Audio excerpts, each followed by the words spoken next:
The USA doesn't go through the Four Nations round-robin unscathed. They did lose to Sweden last night 2-1 in Boston, but their spot in the championship game was already a lock.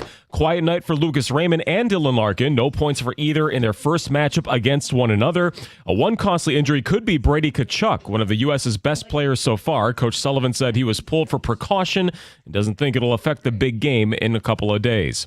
Lions radio voice Dan Miller sitting down with new offensive coordinator John Morton at Fox 2 to discuss joining Dan Campbell's staff. Morton confirmed that he will be calling the plays as he did with the Jets years ago and was asked why this will be more successful.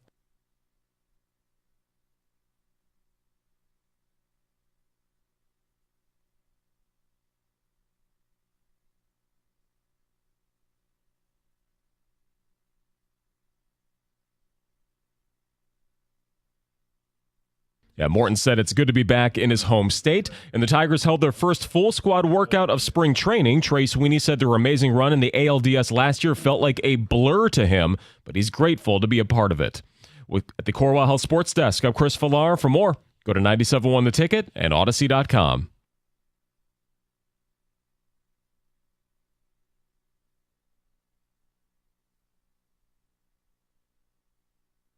Thank you very much, Chris Villar. Yes, it is Stoney once again. Jim Costa off all week.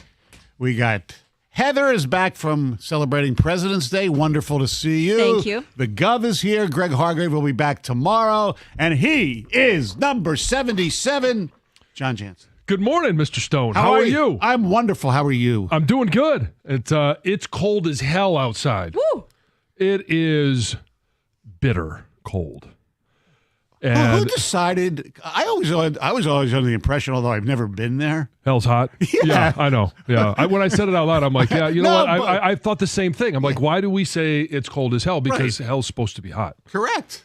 There's another phrase that I can't use that associated with cold and a witch, but you know, I don't know that either because I don't think I've been with a witch. Well, when they stand up like that, it's it's really cold. Would it be one? Everyone needs a thermometer. Would it be one or two? It all depends how much work's been done. Yeah, Heather sitting there. Oh my God, Stoney's back again, which means time for news. It doesn't faze me anymore. I know. I'm not shocked by anything. Totally desensitized you to this, and per your suggestion, Stoney, Yes. I did yesterday afternoon and multiple times last night go watch the Kate McKinnon sketch from Saturday night. Abducted by aliens. Oh my gosh, I laughed so hard I knew and you would. had to watch it again and again and again. Had you seen any of the previous ones of that sketch? I have. Yeah, she is amazing. We did a Hilarious. We did a top 5 of our favorite, or who we think are the Yeah. best Saturday Night of all, Oh. which is incredibly hard to do. Very hard. Yeah. We do have so many people. And I have a redo because she's now in the top 5. she's in my top 5. She Yeah. is unbelievable. Hilarious. Yeah. It was great. It was probably the best. I didn't watch the whole special, but it was probably one of my favorites that I did see. Oh, yes. I was a little disappointed by the special. Some of it was like it got off to a real Underwhelming. slow start. Yeah, I mean, it did. But once they started with Black Jeopardy, it got good. Well, so here's the beautiful thing about the world we live in now is if you didn't watch it live, which I didn't, I was going to spend the time doing it, you can go back and watch the different segments. And then when you watch one segment, another one pops up, and it's like, you know, a history of that skit. And watching her and the reaction of those around her, like they don't necessarily know how close she walks right up to the line of whatever the FCC will allow you to do at that time on that network. And every once in a while, she may dip her toe across the line. But watching her co-hosts or co-actors, Woody Harrelson, try to Meryl keep Streep. a Meryl straight Streep was- She face. lost it a little. yeah. Oh, it was so funny. Yeah. And but watching them, it's I would not be able to control myself when she was in the middle of some of those. I would absolutely lose and would not be able to keep a straight face. And to watch them fight, having to laugh, is almost as funny as what is going on. There was a few of those too, because you know all the sketches, whatever you want to call them, were not old stuff. Some of it was new, like that one. Yeah. And you know, them trying to hold it together when Eddie Murphy was imitating Tracy Morgan Right next to him. right next to Tracy Yeah. Morgan.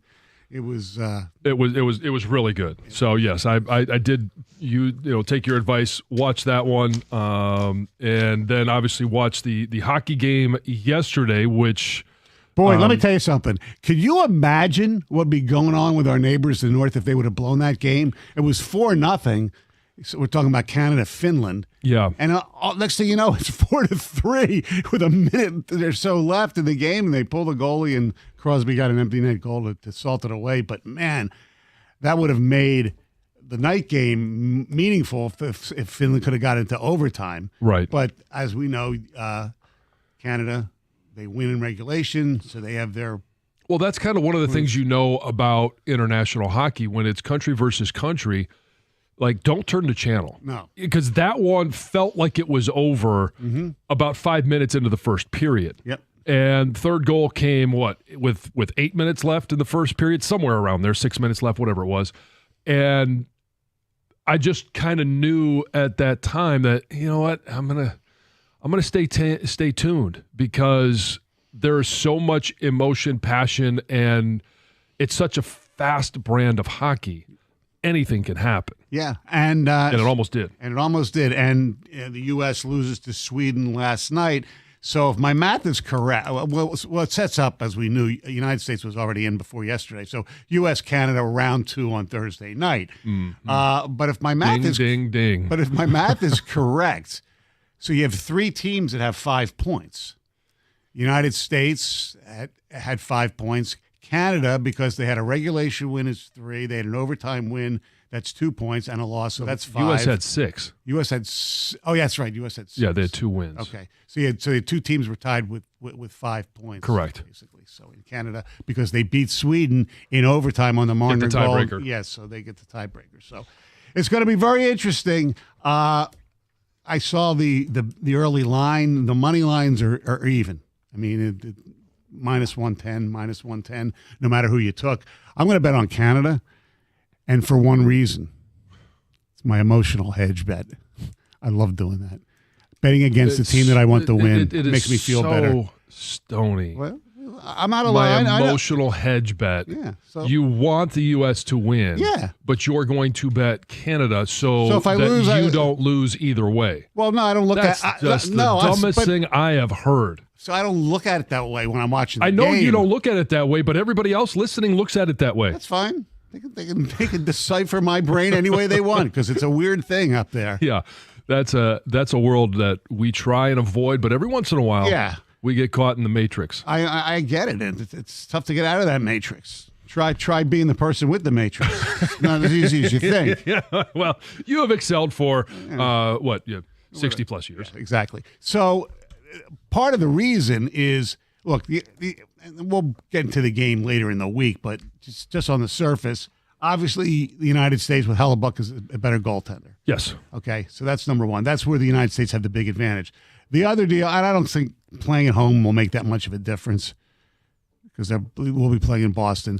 The key is going to be at home. Yeah, they'll be in the U.S. of A. I understand that. I don't think that home ice advantage in that game is going to make that much of a difference. Is what I'm saying.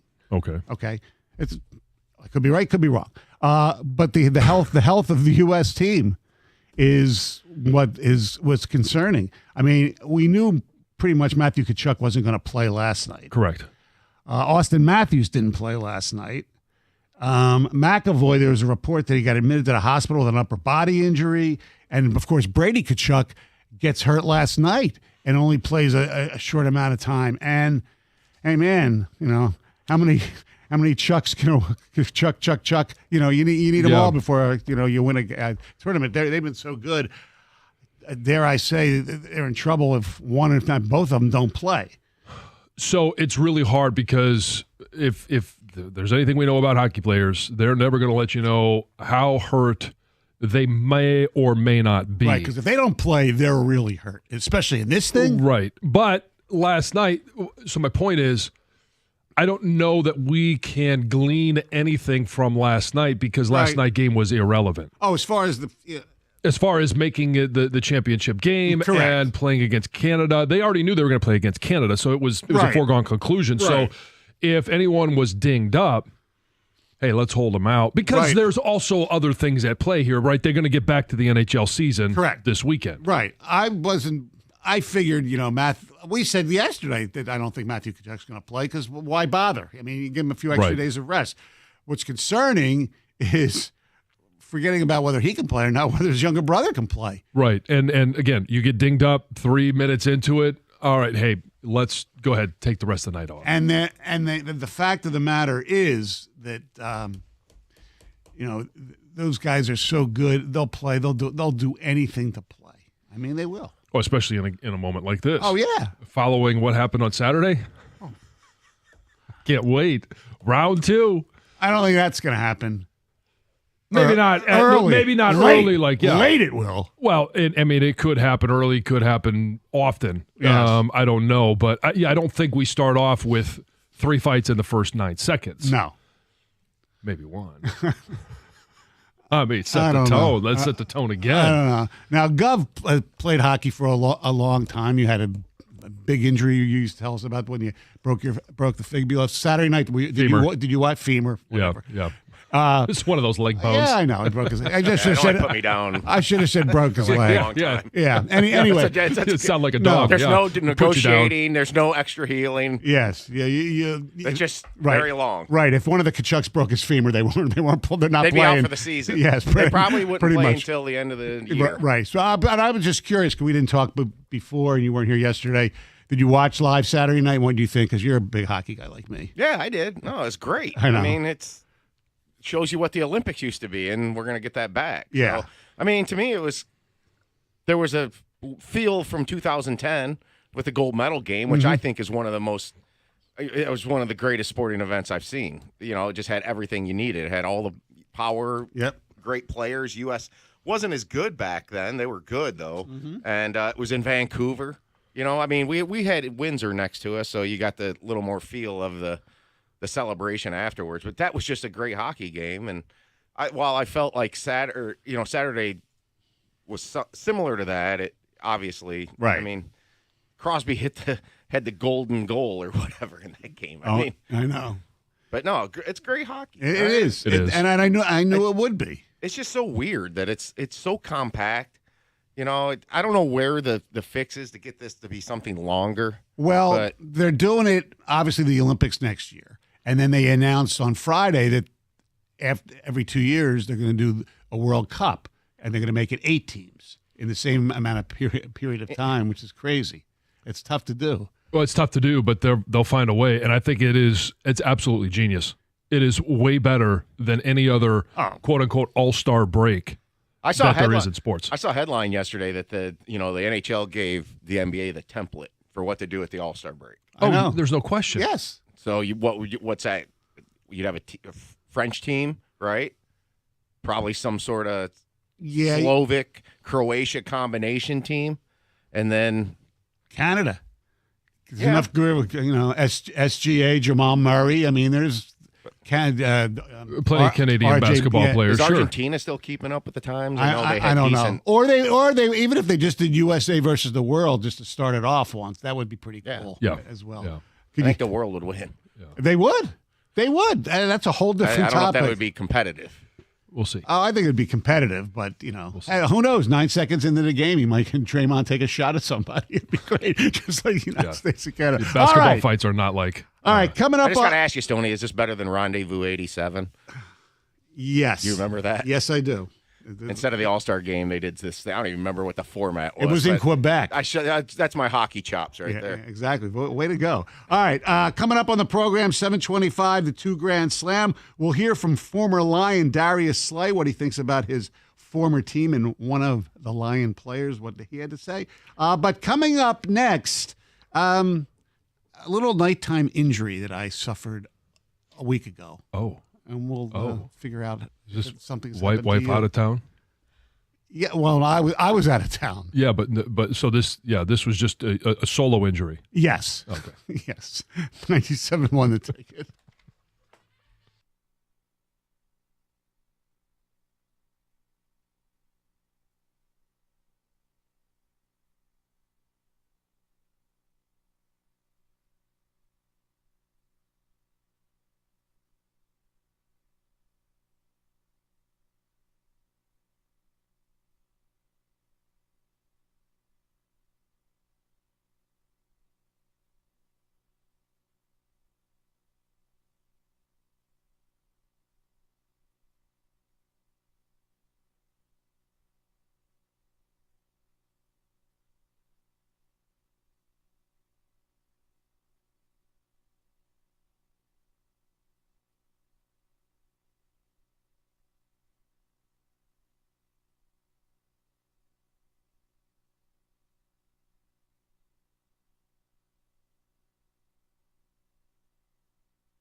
Stoney and Acosta, 248-539-9797.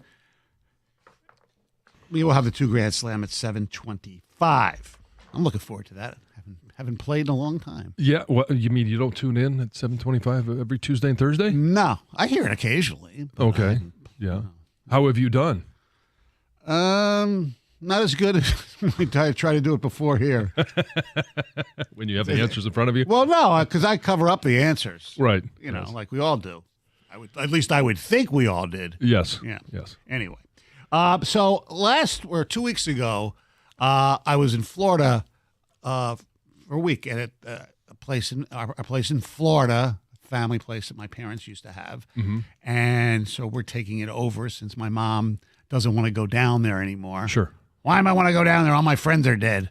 Okay, Mom. You know, I don't want to be. You know, she can't drive, so it's. I get it. Yes. And I said, well, don't you want to come and go visit? And my sister really doesn't want to take her, you know, on a Right. plane. It's Travel with her, yeah. And then when my sister goes, it's for like her vacation, and having my mother there is not a vacation. Because my sister, God, she's a saint. She has to deal with her all the time in Philadelphia. I don't.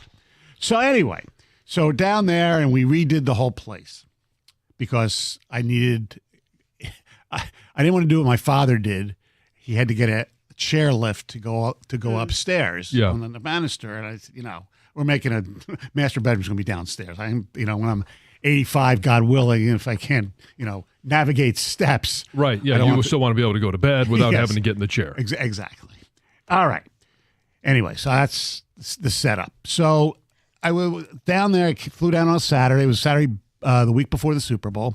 Sunday night, I'm sleeping in, and it's just I'm there by myself, sleeping in the old master because the other one, the new one, is the bed. You didn't want to have to do the sheets. Well, no, we didn't have bedding yet. Oh, okay. Okay, All so right. Cindy goes, no, sleep upstairs. Okay, fine.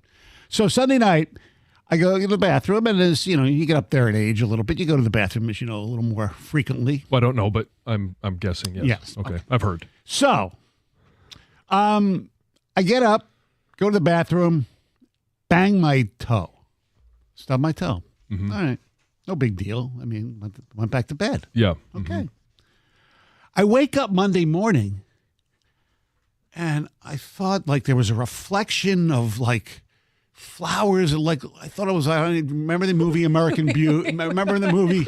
I had no idea what was going on. Did you wake up with a gummy? No, I don't know. There was like because there was. So do you remember the movie? Did you ever see? Wow, You ever look at see some never pretty seen it. flowers. you ever see the movie American Beauty? Yes. Okay, so the red flowers on the white carpet or Yes. whatever. Yeah. I said, "What the hell's going on?" So I get to my senses. There is blood everywhere. I mean, everywhere. It looked like a freaking crime scene. So what the hell happened? So I did stub my toe. I look at my foot. My foot it stopped bleeding, but there you can see it was bleeding bled all night. Yeah. There was blood in the sheets, my blood on the comforter. Oh, wow. It was like it's like a Bob Dylan album, Blood on the Tracks. I mean, it was crazy.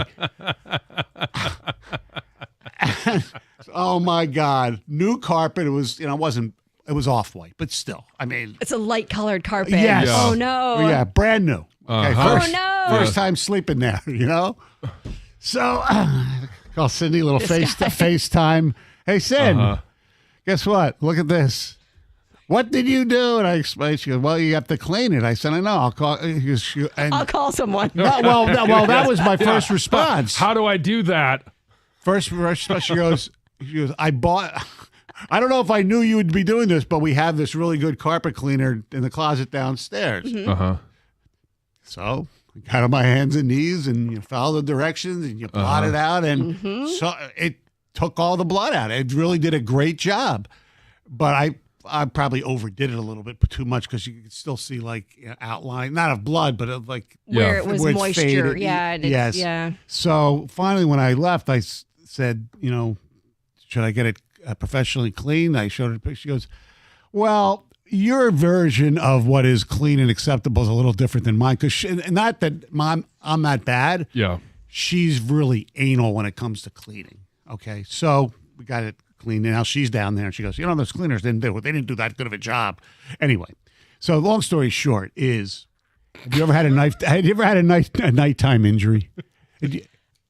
I've never had a nighttime injury except sleeping funny and then waking up with like a sore neck Right. or something. No.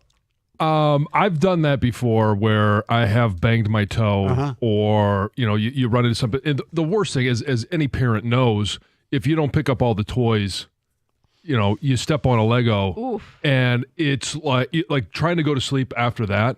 It may not have impaled you, but it sure as hell feels like it. Right. And you just can't, you get the juices flowing and all of a sudden you're like, I'm up. Yeah. But yes, it's,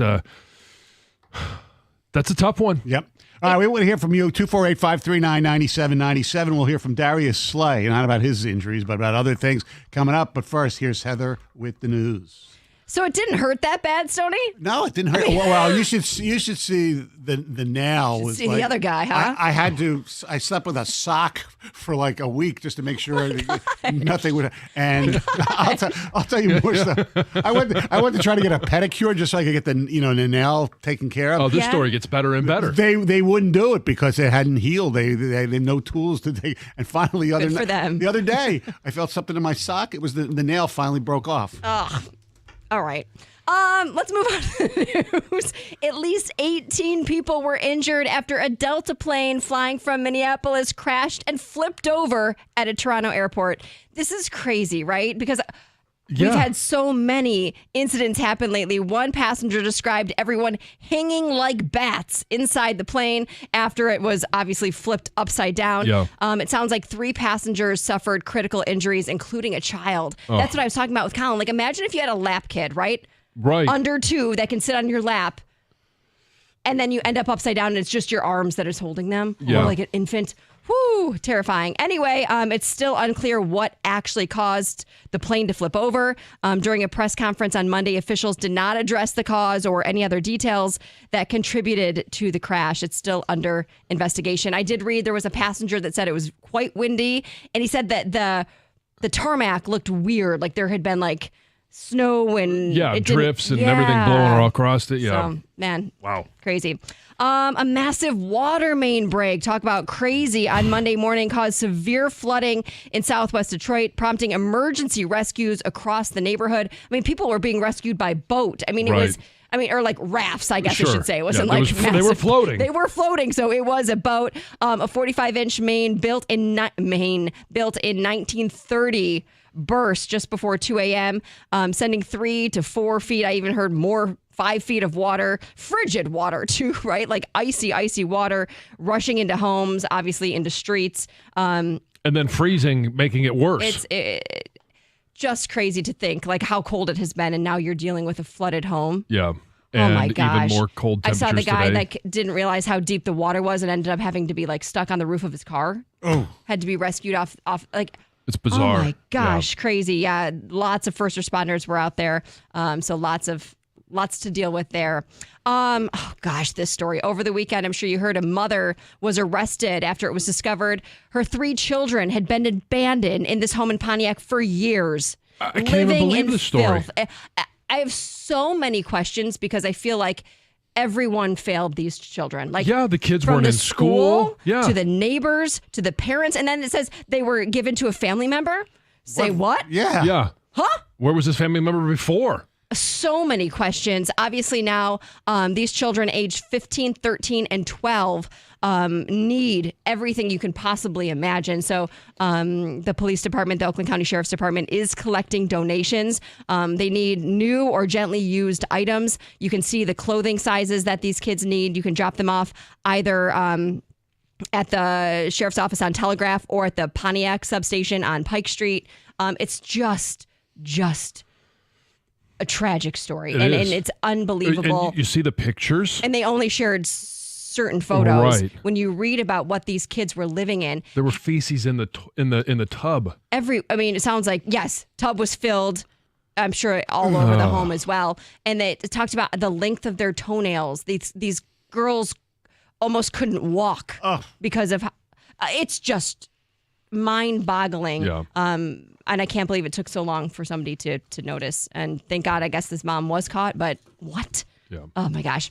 If you're up and listening, you already know this. You know we're starting the week with this bitter Arctic air. It is cold outside. This morning will be the most dangerous for frostbite with wind chills between 15 degrees below zero and 25 degrees below zero. So if you've got kids that are, most kids aren't in school because it's midwinter break, but if you do have kids in school. Oh, there's a lot of kids in public school. Oh, yeah, most of the public schools are in. They are? Oh, yeah, public schools, they had Friday and Monday, President's Day off. They don't get the week off anymore. That's all private schools. Maybe it depends what districts. I know in Clarkston, Are they there's off for the whole today. entire No, week? just 2 days, Monday, Tuesday. Oh, really? Is midwinter. So they were in school on Friday. Yes. So a lot of, Jack is in the Plymouth schools, Okay. and he had Friday and Monday. And so they're back that's to school nice. today. Yeah. So I guess it depends, but they say kids should not be out waiting for the bus. Like they should not be out in the cold this morning or tomorrow morning because it's so cold. We will slightly warm up out of this Arctic deep freeze later this week, but it's not going to be warm. We probably won't crack the freezing mark until this time next week. When I saw 3 driving in today, I said, "Oh my God!" I got my truck up said -6. It did? Oh, Well, you yeah. were up early. Mine said 1. Bless you. All right. Thank you very much, Heather. 2 Grand Slam at 7:25. Coming up next, a former Lion has reaction to what a current Lion had to say. 97 won the ticket.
248-539-9797. That is the telephone number. We'll hear from a former Lion about his reaction to a current Lion coming up shortly.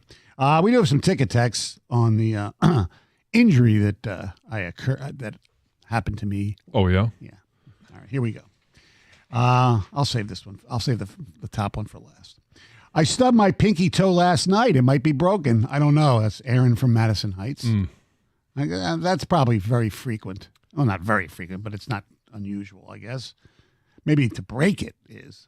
I get really bad nosebleeds from allergies. I have thrown away more pillowcases than the return department at Bed Bath & Beyond. That's from John in Lake Orion. You know what he should do is just put one of those. We do this for Emily now that she's going to bed without a pull-up. One of those puppy pads. Oh, yeah. Put it over your pillow. Sure, yeah. Put it on your pillow. That Then way you're you don't not have to ruining worry your about pillowcase. Wow. Yeah. Good point. John, you should listen to that in Lake Orion. I stubbed my toe after getting a massage. That's from Justin in Baltimore.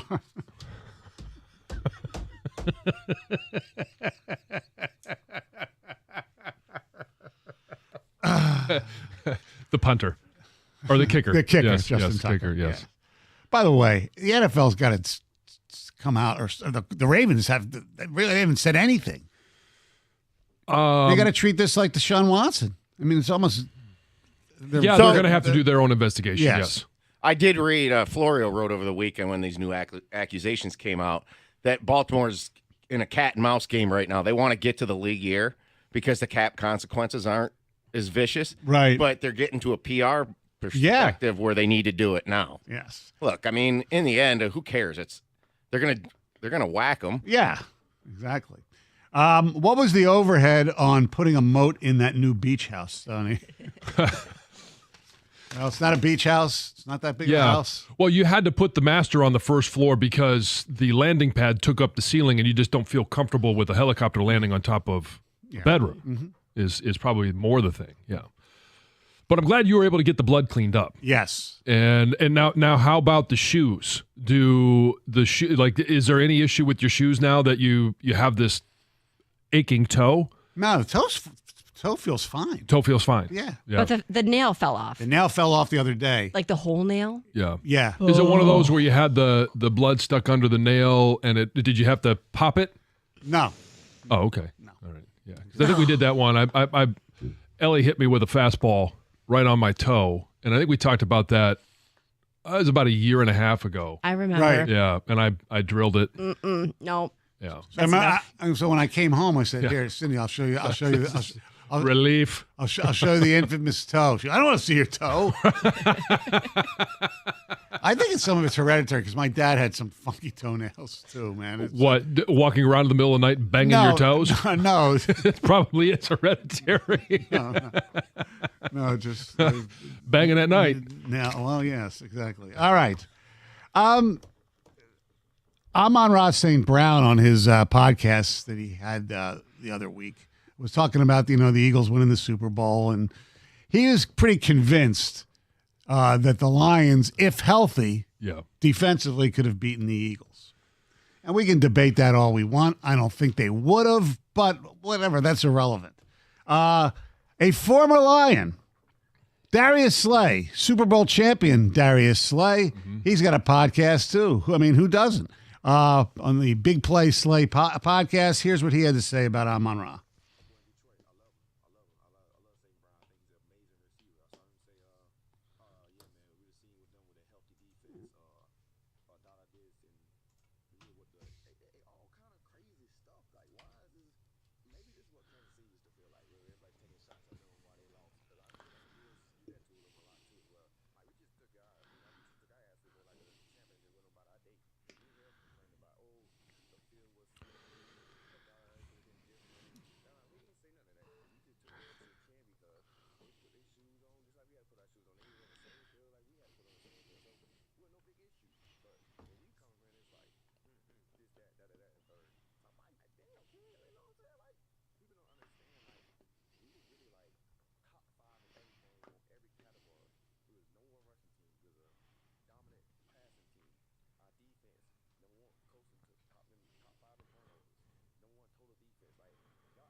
He's not exactly speaking falsehoods either. No.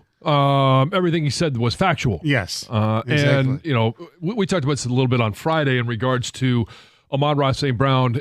I liked, and I said this on Friday, I like the fact that he's looking forward to the Eagles are going to be that Thursday night game that kicks off the season. You and I were in Vegas when the Lions kicked off against Kansas City. We hope it's going to be. There's talk it's going to be the Bears, but whatever. I don't know. We'll see. I hope it's the Eagles. The Thursday night game, yeah.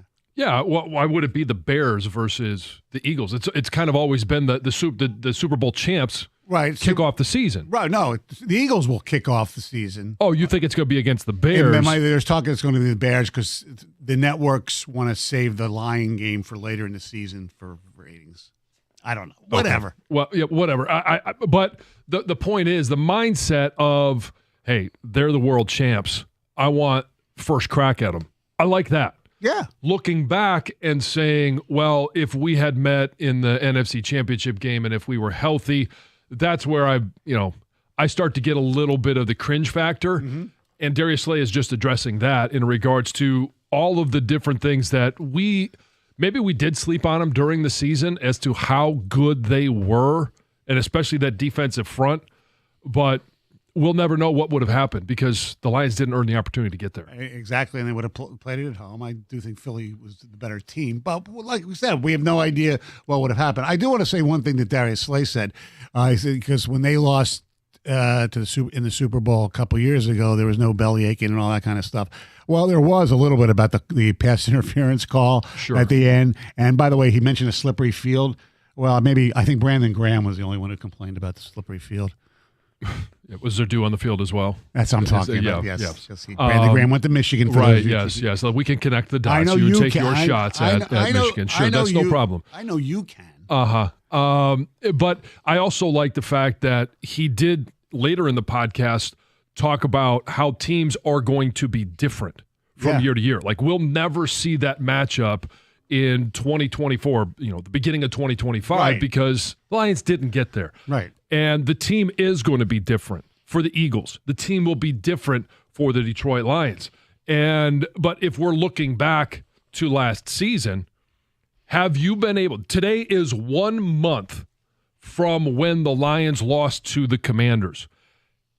Have you been able to put it behind you at this point? Are you looking ahead to next year? Super Bowl's over. We know it's the Super Bowl champs are the Eagles.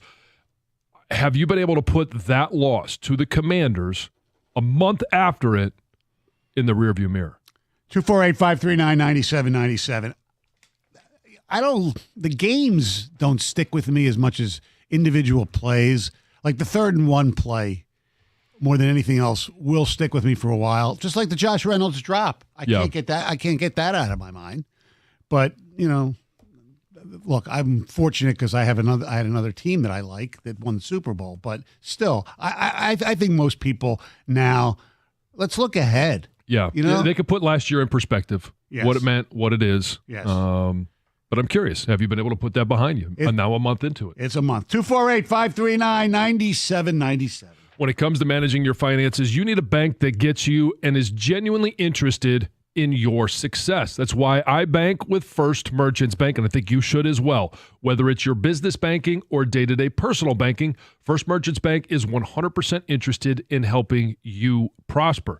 First Merchants bankers are attentive. They're going to take the time to get to know you and build a financial plan that fits your unique situation. I can tell you that because it's exactly what they did for me. And when you make the switch to First Merchants Bank, you're also going to get access to their highly rated mobile banking app with innovative personal finance tools. Plus, they're deeply connected to the community's needs because it's their community as well. They volunteer and donate to local causes to ensure that we all prosper together. This is the difference of a 100% interest in you. For a better banking experience, visit firstmerchants.com. That's firstmerchants.com. First Merchants Bank, helping you prosper. Member FDIC, equal housing lender.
248-539-9797. Talking about Darius Slay responded to Amon-Ra St. Brown's comments when Amon-Ra said basically he thinks the Lions, if their defense was healthy, would have beat the Eagles. And Slay, kind of politely, actually, because he talks about he loves St. Brown. And Detroit. Disagreed. Yes, he did. Yeah. Here, by the way, here's something else that St. Brown had to say about his former city, Detroit.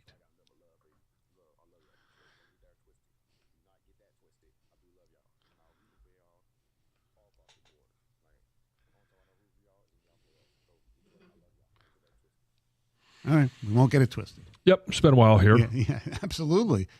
Patricia ran him out of town, really, if you think about it. Oh, yeah. Well, you don't have to think too hard about it. Yeah. He did. Yes. And Diggs, too. Yeah. Yeah, 248-539-9797. By the way, before we get to a phone call, today's the day where you can start to tag players franchise-wise today through March 4th. Yep. I don't think there's going to be a lot of tagging. There'll be some T. Higgins, maybe, some people like that. I don't think the Lions are going to tag Carlton Davis because it's too much money. No. But if Carl Davis leaves, would you be opposed to Darius Slay coming back? Because I don't think he's going to be back with Philly. Because I think. Okay. The standard answer is I had no problem with it. All depends on money and term. Right. And I mean, he could come back for a couple of years. Right. He's still a really good player. Oh, there's no question. And love to have his mentality in the secondary, especially with somebody like Arnold. Oh yeah. I mean, be a guy that could mentor a young player that plays a similar style as him. Yeah, and then similar personalities too. Sure. And Slay was, a little he's got a little, personality to him, some juice. Sure, he does. Yeah. So does Arnold. Yeah, as we look kind of like that. Yep. All right, let's go to Daryl. What's up, Daryl? Hey, good morning, guys. Good morning. Hey, John, I think I got you beat this morning. I got my car to go to work this morning, and it said negative 12 degrees. Oh, wow. Where are you coming from? I'm coming from Alto, Michigan, which is just southeast of Grand Rapids. Oh, okay. All right. Yep. My dogs didn't even want to go outside. They took a step outside on the deck and then turned around. They were like, nope, I can't do this. I don't blame them, Yeah. But anyways, getting back to the, what Stoney was talking about with late night injuries. I was about 19, 20 years old, and I was home from college. My twin brother and I went and visited my older brother who just got this new house. And I woke up in the middle of the night to go to the bathroom, and I'm walking through his house, not turning on any lights, being 20, think I know what I'm doing. And I put my one arm up, to see if there was a wall there to make sure I'm going, in the right direction to the bathroom. And it cleared, but the other side of my body didn't clear. So I walked straight into the corner of the wall, the right side of my body, split the right side of my eye wide open. So I get in the bathroom, turn the light on, and of course it's just gushing blood, right? And being 20, I thought it was funny to go wake my brother up in the middle of the night with my eye just bleeding, right? So, yeah, I woke him up, freaked him out, but, everything was okay. I needed a couple stitches, but it was a good experience. Knocked the shit out of me, too, man. It knocked me right back when I hit the wall. All right. Yeah. Thanks for the call. Appreciate it. Yeah. Knocked the hell out of him. Yeah. I wonder, so you go in there to wake up your brother with a split eye like that. You already know what it is. Mm-hmm. Do you walk in there and ask the question, hey, am I bleeding? I don't know. Something feels off. Yeah. So like, do you notice anything? Yeah. Oh, your eye is off. Yeah. Yeah. All right, we have some ticket texts. Slay seems to forget the Eagles did cry about a slippery field. I'm trying to remember. I don't know that we heard too much. We heard the announcers talking about them slipping on the field during the game. I'm talking about their previous Super Bowl where they lost to Kansas City. I'm trying to remember. I don't remember the players talking that much about it. The team we saw beat Dallas would have competed with the Eagles. Oh, they would have competed with them. There's no doubt about it. Sure.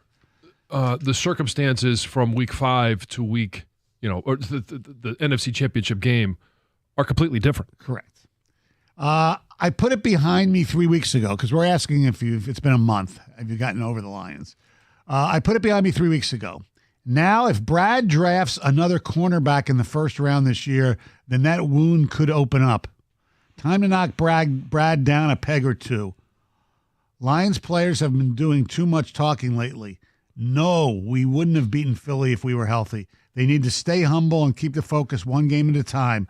2023-24 season was their best chance to make or win a Super Bowl, and they're acting like they've been there already.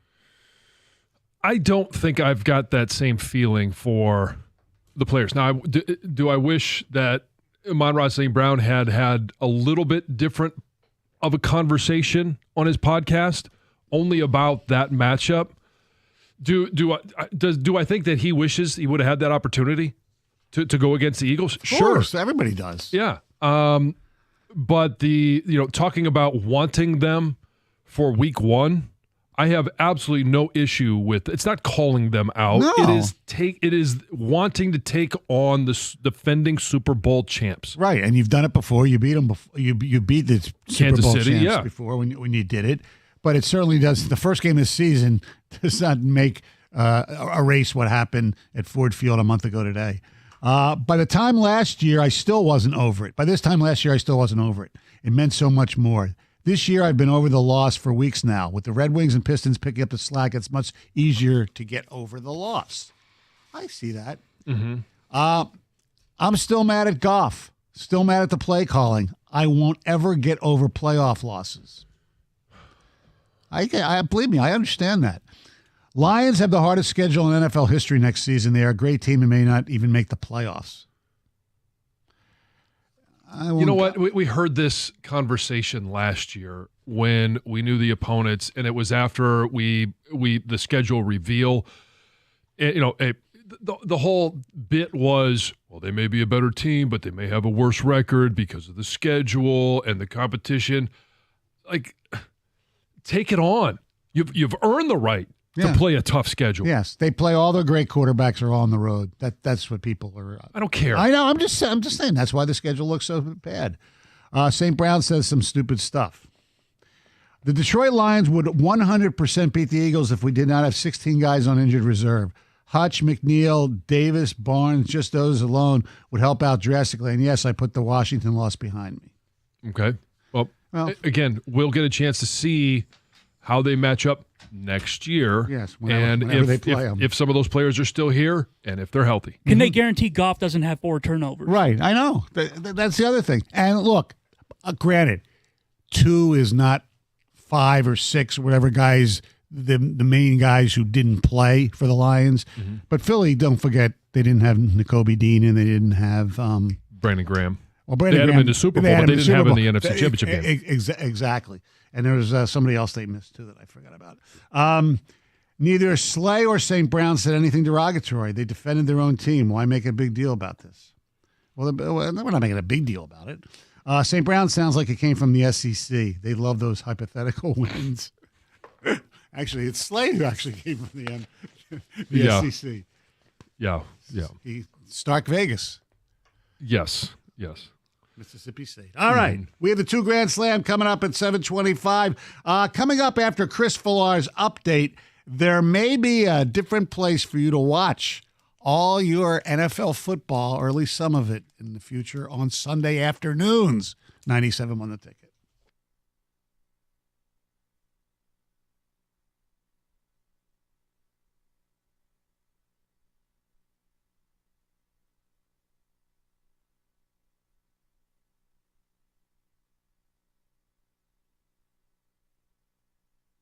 Cy Young ace Tarek Skubal looking to continue his elite pitching into a new season with the Tigers. He spoke about his offseason on Buster Olney's podcast.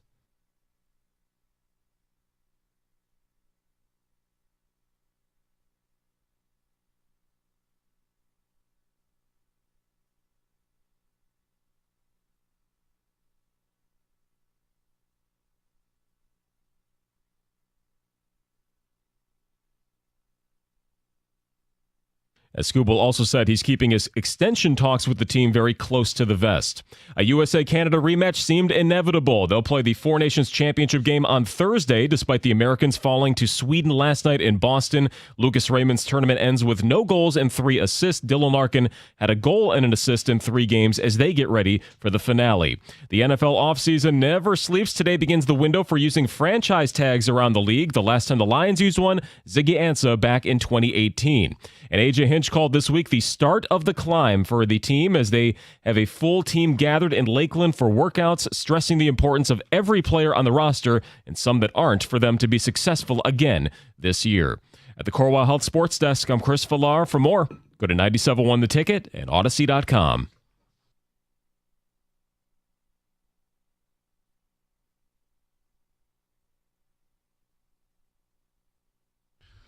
Thank you very much, Chris. 248-539-9797. That is the telephone number. I'm here for Jim, who's on vacation this week. Hopefully he, with all the weather, his plane, he had no travel problems or anything like that. I know a lot of people that definitely did. No, Ruby made it to her destination yesterday. Oh, that's right. Yeah. Did she text you from Honduras? She did. She actually called. So yeah, she's doing well. And so there were some delays. A lot of it, I think, was just de-icing planes and that whole deal that they've got to go through to get up in the air safely, so they don't end up like they did in Toronto. Jeez. That's wild. This story that I'm about to divulge might piss people off a lot, and some people might not. They might not even care. We know we are blessed in this country to be able to watch professional football for the most part now. Amazon's the exception, really, for free on Sunday games on CBS, Sunday games on Fox, and Sunday night on NBC. Exactly. Yeah. ESPN. Well, if you have cable package, that's part of you do have to pay for that. But basically, you know what I'm saying about CBS and Fox on Sundays, 1 o'clock, 4 o'clock. Sometimes they'll do Saturday games, whatever. It's free over the network broadcasting. The television deal ends in 2033, but the league has the right to pull the plug after the 2029 season. And they're talking about the possibility that Netflix will take over for one of the 2 networks, either CBS or Fox. Netflix's chief content officer, Bella Bajaria, told Matt Belloni of the Puck podcast that the company is interested in bidding on the NFL's Sunday afternoon games. So negotiations will happen. And, I mean, the NFL pulls the plug on all these deals early when they have that early opt-out. So they opt out early in 2029 to open up negotiations for their different package deals that they have, whether it's for the NFC, the AFC, or it's Saturday games, whatever it is. And I'm curious, by the time we get to 2029, we're still talking 4 years away, 3 years away. What's the landscape going to be at that point in regards to where people are getting the majority of their content? Is it going to be on streaming services? Is it going to be, and who's the king of the streaming services by that time? Because the Netflix has dipped their toe into it. The first time, for the Tyson Paul fight didn't go well. Correct. But it did on Christmas Day. Yes. I don't think there were many, if any, issues for them to stream on Christmas Day. No.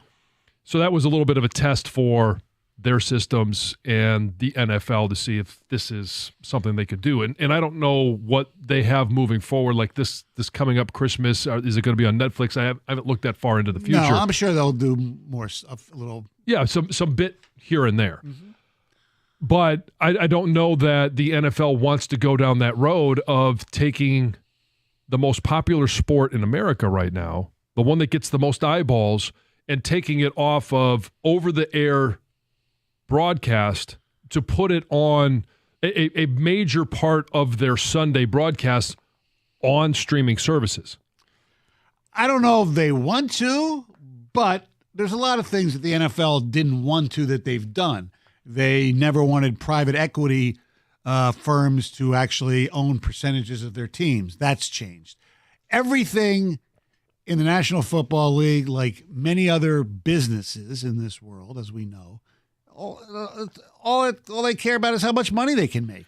And yes, for you and I, it makes sense. Why would you possibly lose eyeballs from people who don't want to, spend the money to acquire Netflix if they don't have it already, or if I assume the Netflix subscriptions will be raised a little bit if they get the NFL so they can pay for it. I don't think you're going to be paying for a separate NFL package on Netflix. I don't think that would happen, but it'll be interesting to see how does this impact Sunday Ticket? Because if it's on Sunday Ticket, which is with YouTube TV right now, and streaming, if another streaming service offers those games, will they still be available on Sunday Ticket? Again, just a question. I don't know what the answer to that is. The answer is if the NFL can make more money doing it that way, that's going to be the answer. How can they make more money? That's all it seems. I'm a little hyperbole here. That's all they care about. Well, I understand it's all they care about, but the popularity of the game also plays a factor into how much money they make, not just on broadcast fees. So if you have less eyeballs, even though you have more money coming in for a broadcast, you still want the majority of your fans, if not all of your fans, to have access to the product. You would think, but they'll try to monetize it the best way they can, and part of that with having it on free TV is rights fees. It's commercials. Now, hopefully, there's nothing in this article that suggests that Netflix would be treated. You know how like when the Lions are on Amazon Prime on Thursday nights. You still get it locally. You still get it locally. I have no idea if that's going to change at all. For the local markets? Yeah. Well, I think the local markets would be protected. It better. I mean, yeah, but no, you're talking about, let's just say the Ravens play the Bills at 1 o'clock on a Sunday, and instead of being on CBS now, it's on Netflix. Right, yeah. So to me, this is a huge game changer because I said all along for a long time that the NFL's success, they've never gone away from their traditional network TV 1 o'clock, 4 o'clock. They've diminished the value of the games because they've spread things out and have more prime time now and all that. But still, you go home, most people do after church on a Sunday, turn on, and you can watch football for free. Now, under this, let's just say hypothetically, Netflix has the one package and Fox has the other going forward. You're going to have to go to a different platform on your TV. You're going to have to pay for it. I highly doubt, me and Paul were talking about it, it's going to be on the basic Netflix package unless the cost of Netflix goes up, which they would maybe do because the NFL is so popular. Correct. They just raised the price of Netflix. Because people need to realize these Sunday afternoon TV packages on CBS and Fox are in the billions. Yeah. Okay, and so guess who has got to help them pay for that? Us. Right. I think it would remain on the Sunday ticket for sure, but probably the cost of the Sunday ticket would go up. Right now, I mean, you got to realize like CBS and Fox have been on the Sunday ticket for years, so I just think they would put Netflix there instead. It's just a question of the cost going way up. But to me, I think this would be dangerous for the NFL to move these. 248-539-9797. If this happens and you don't have Netflix, would you get Netflix just to see, NFL games? NFL games. Let's say it's Fox goes away. Okay, as far as football, so you're getting CBS for free, but you have to pay for Netflix. So I do the Sunday ticket, and that's right. That's all different. I care. That's all I care about, as long as they're not taking any games off of that, because the Sunday ticket doesn't cover. You don't get Monday Night Football or Sunday Night Football because those are on other networks that are widely available. Right. But in terms of streaming services, I just don't want to get to so much piecemeal where Thursday night is on Amazon and then you have certain games that are on Netflix and other games that are on ESPN, or do they put games on different ESPN channels? It needs to be a streamlined process. It really does. It needs to be easy for people to be able to flip between games and also access to, so they don't have to continue to pay for it piecemeal. Like when we bitch about, the problem with streaming sports in general is your inability to flip between games, the response I get from, oh, boomer, boomer, boomer. It has nothing to do with being an old person, I don't think. I have nothing against streaming, but you can't go back and forth as quickly. That's not a boomer thing, I don't think, unless the Gen Zs just have so many screens, so it doesn't affect them.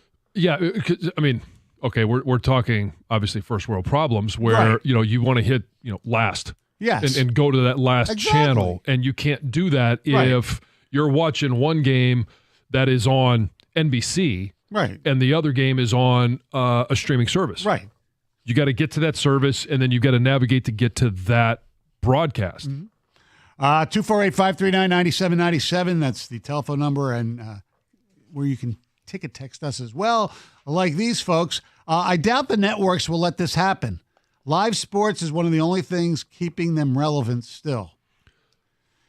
Well, that's true. Live sports is very big for over-the-air network television, but it has nothing to do with whether they'll let them. It's going to be up to the National Football League. Well, and how much money these networks are going to willing to bid. You're right. And how much money they think they can get from advertisers.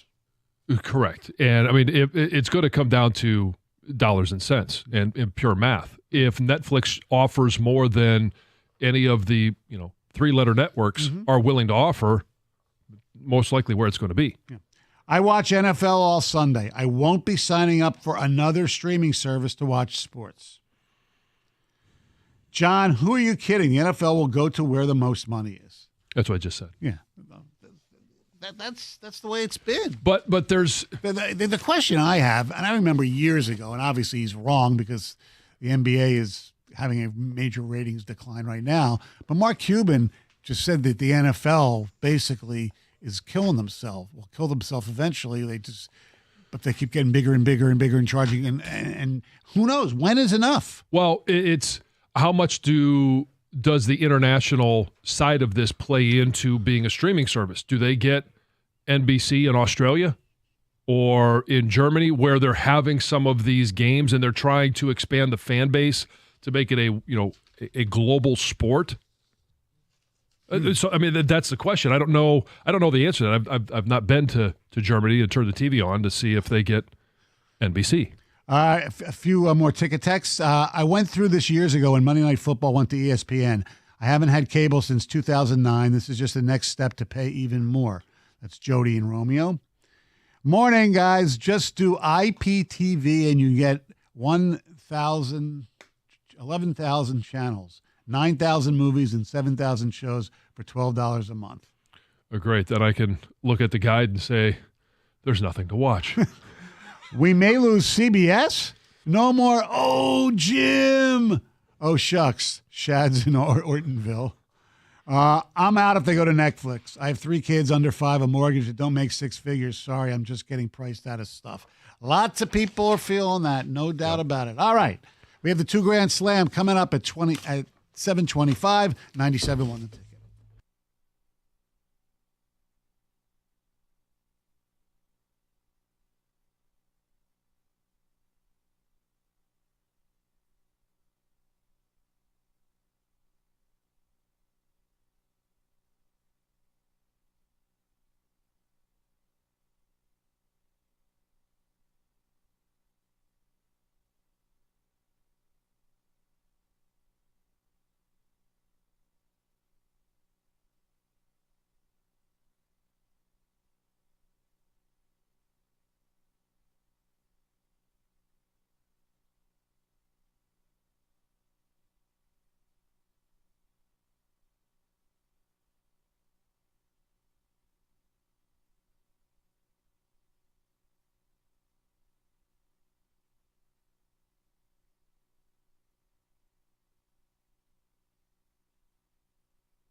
We are 5 minutes away from the 2 Grand Slam. It's Heather Park time right now. Yes. So residents were evacuated on rafts that were just crunching through ice-covered water on Monday morning in southwest Detroit after a water main break happened during like below freezing temperatures, right? Like there's never a good time for a water main break, but also in the middle of frigid Arctic cold is definitely not great. Right around 2 a.m. on Monday morning, a 54-inch main built in 1930 burst, obviously sending water rushing into homes and onto the streets.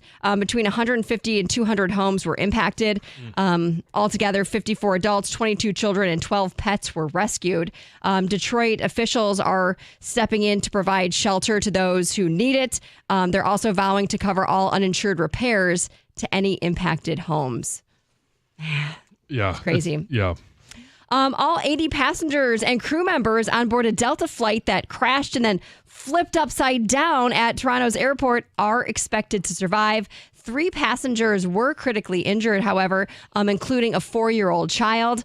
The flight, which was coming from Minneapolis, crashed while landing Monday afternoon. Really, the only details we're getting are from these passengers that are now sharing their stories, talking about just the chaos. I mean, somebody first said they were all hanging like bats. I mean, you can imagine. I mean, it was literally upside down. And they needed to evacuate as quickly as possible because it like burst into flames in certain areas as well. So far, it's unclear what caused the crash. Obviously, it's under investigation. We know that there was some strong winds, some snow covering the tarmac as well. So we're just going to have to wait to see what happened. But thankfully, hopefully, everyone does survive because that's terrifying. Yeah. The Oakland County Sheriff's Office is collecting clothing for the 3 children who were discovered just abandoned, living alone in complete squalor for years. Over the weekend, their mother, a 34-year-old woman, was arrested after the landlord requested a welfare check. The children, who are now 15, 13, and 12, had been there for years, right? Left alone in 2021. They haven't attended school. They haven't had anyone to care for them. They were living on meals that were either left by the mom or by a complete stranger every week. And that was it. They had nothing. They never left the house. They had each other, and it sounds like a television. There's so many questions that I have about how these kids have survived like this, and Mentally. Mentally, emotionally, physically. I mean, like, there's so many questions. And how have we all failed them? They were in school at one point. I know that it's not this. If the mom says, you know what, they're transferring school districts or whatever, I don't think it's the school's responsibility to follow up. But you do, like, they had been in school. There were neighbors. There was clearly a landlord. And it says that they were now placed in the custody of a relative. So there were relatives. And it's just, it's so sad that they did slip through the cracks like this, right? Like that. This is how long it took.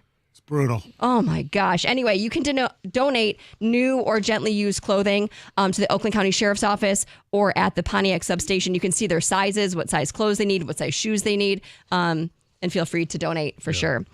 Along with the bitter cold temperatures, as we know we're experiencing, there are additional warming centers across Metro Detroit that have now opened. The Pope Francis Center in Detroit will open the gymnasium at the Bridge Housing campus. This is like an emergency shelter. It started last night, 6 p.m., opened through this morning. They said possibly keep it open longer, depending obviously on what the weather is like. But blankets, meals, bathrooms, shower facilities, private areas for women will be provided.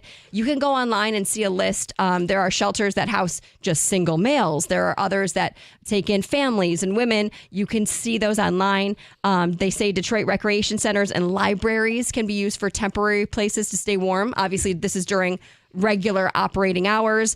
And individuals can also visit Detroit police precincts after 6 p.m. during the week and on weekends to be connected with an outreach team to help with overnight services, which is so important, especially following the news we had just last week. All right. Thank you very much, Heather. It's time.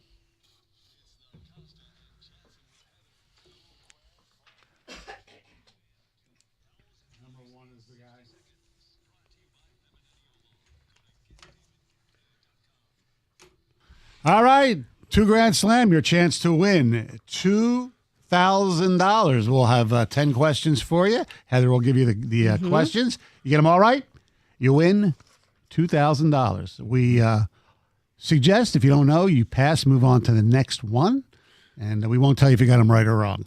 All right? That's correct. All right. When's the last time somebody won? I don't think we have had a winner since Costa's been on the show, so it's been Whoa. you Yeah. might be the good luck charm. I hope so. Ooh, all right, let's go to Sterling Heights. Danny, what's up? Morning, gang. How you doing? Good. How's your morning going? Good. It's cold, John. It certainly is. Well, Go blue. $2,000 will Go make you Eagles. warmer. Yeah. Yeah, that it will. Danny, have you played before? I have not. I've played along. I know the rules. Okay, all Hello, right. Heather. Hello. Good luck. Your time is going to start as soon as I start reading the first question. Here we go. Which team won the NFC South last season? Pass. Who won NBA All-Star Game MVP on Sunday? Lebanon. Walled Lake is located in this Michigan county. Pass. The Oakland A's will play in this California city in 2025.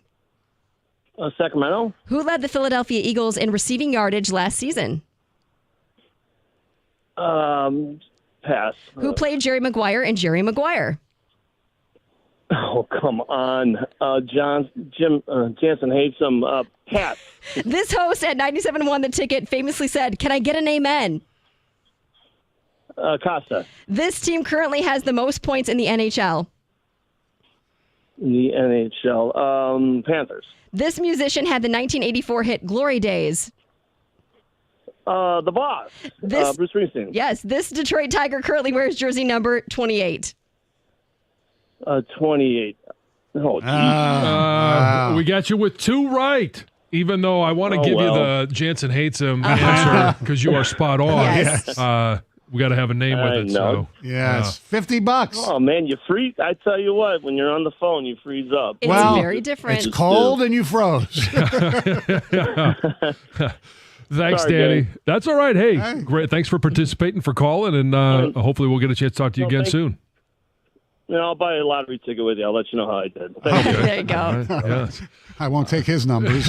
Yeah. So the 2 Grand Slam on Tuesdays is brought to you by Femininio Law, and The Tampa Bay Buccaneers won the NFC South. they did. He passed on that one. Steph Curry won the NBA All-Star Game MVP. Glad he at least threw out a guess, even though it wasn't right. Correct. Walled Lake is located in Oakland County. Mm-hmm.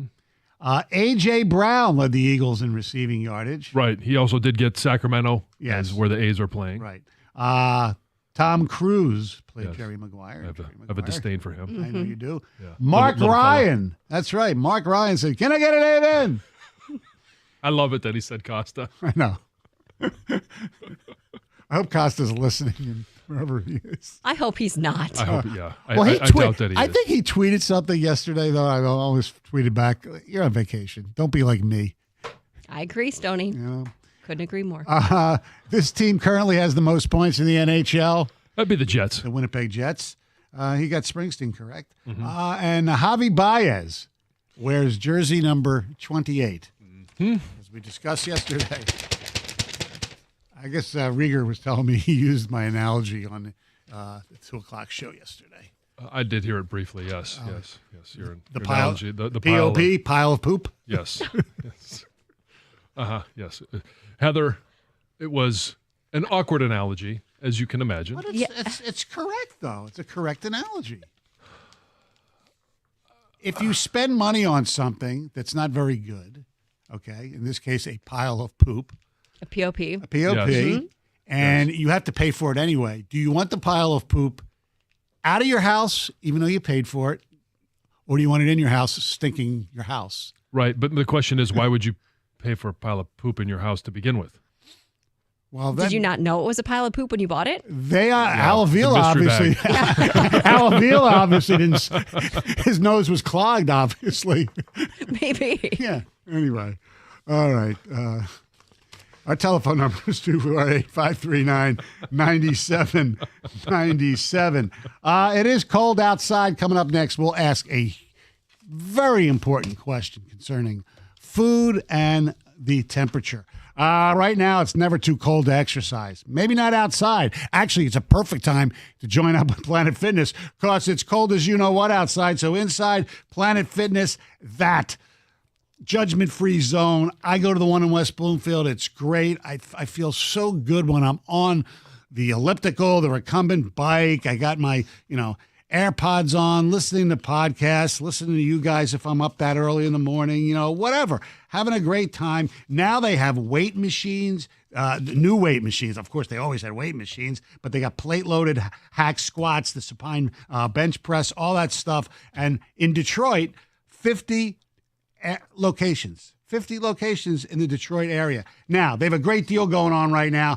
$1 down, just $15 a month. That's right, $1 down, $15 a month. You can also join the Black Card membership where you get the hydro massage, therapy, all that kind of great stuff. And it's amazing because if you travel, you can use it at over 2,000 Planet Fitness locations worldwide. Planet Fitness, feel good about yourself. Feel good about yourself, not just physically, but mentally as well. Planet Fitness, like I said, I go to the one in West Bloomfield. Find your newest club and join today in club, online, or on the free Planet Fitness app. We're all strong on this planet, Planet Fitness.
248-539-9797. That is the telephone number. Big college basketball game tonight in East Lansing, Michigan State taking on Purdue. And then Friday night, Michigan State travels to Ann Arbor to take on the Wolverines. Yeah. Big night. Huge game. Chrysler will be packed. Of course, the Brez will be packed tonight, too. So always good to see when the two schools are good at the same time. I mean, it's a rivalry. You know what's weird? I went to Ann Arbor to meet Dusty May yesterday. Yeah. And, you know, the Michigan-Ohio State, you know, rivalry, we know all about it, right? Yes. But in basketball, the biggest rivalry for Michigan is Michigan State, right? Oh, there's no question. Yeah. Yeah. I mean, it in football, it's obviously Michigan-Ohio State, and there's a disdain for Ohio State, clearly, no matter what time Right. or when or what sport. Correct. But when you're talking about a team that is the best in the Big Ten, there's no really rivalry with Purdue, even though they've been some good matchups between Right. Michigan, and I know Purdue is playing Michigan State. Was it tonight, right? Yes, that's right. But in state, the rivalry for Michigan, I don't know how Michigan State fans view it, but for Michigan, in basketball, it's definitely Michigan State. Yeah, because they've pretty much been near the top of the heap for a longer period of time. In fact, correct me if I'm wrong, but we went through a stretch where I thought Michigan State's biggest rival was Wisconsin for years because of Dracula, Bo Ryan. I couldn't stay. Him and Izzo, they didn't seem to, I mean, there's obviously mutual respect, and Bo Ryan spoke on the Izzo video that they made about him, you know, becoming the all-time, you know, winningest coach in the Big Ten. But the Wisconsin-Michigan State rivalry was great.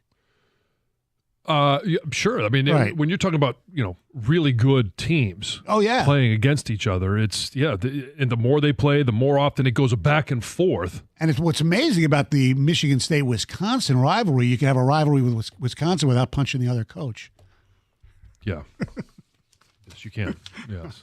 All right. Same thing with Minnesota. You could do it without telling him you're going to take his life. Yes. Well, Is thankfully. there anything else you'd like to bring up? Nope. Okay. I'm done. Hey, look, I thought it was a great hire at the time, and he did a good job for 1 or 2 years. Anyway, enough of that. It's cold as you know what outside. I mean, like we talked about earlier, 3 degrees. You know, you had like -6 on your thermostat driving in. Uh-huh. But there is one good thing about when it's really, really cold.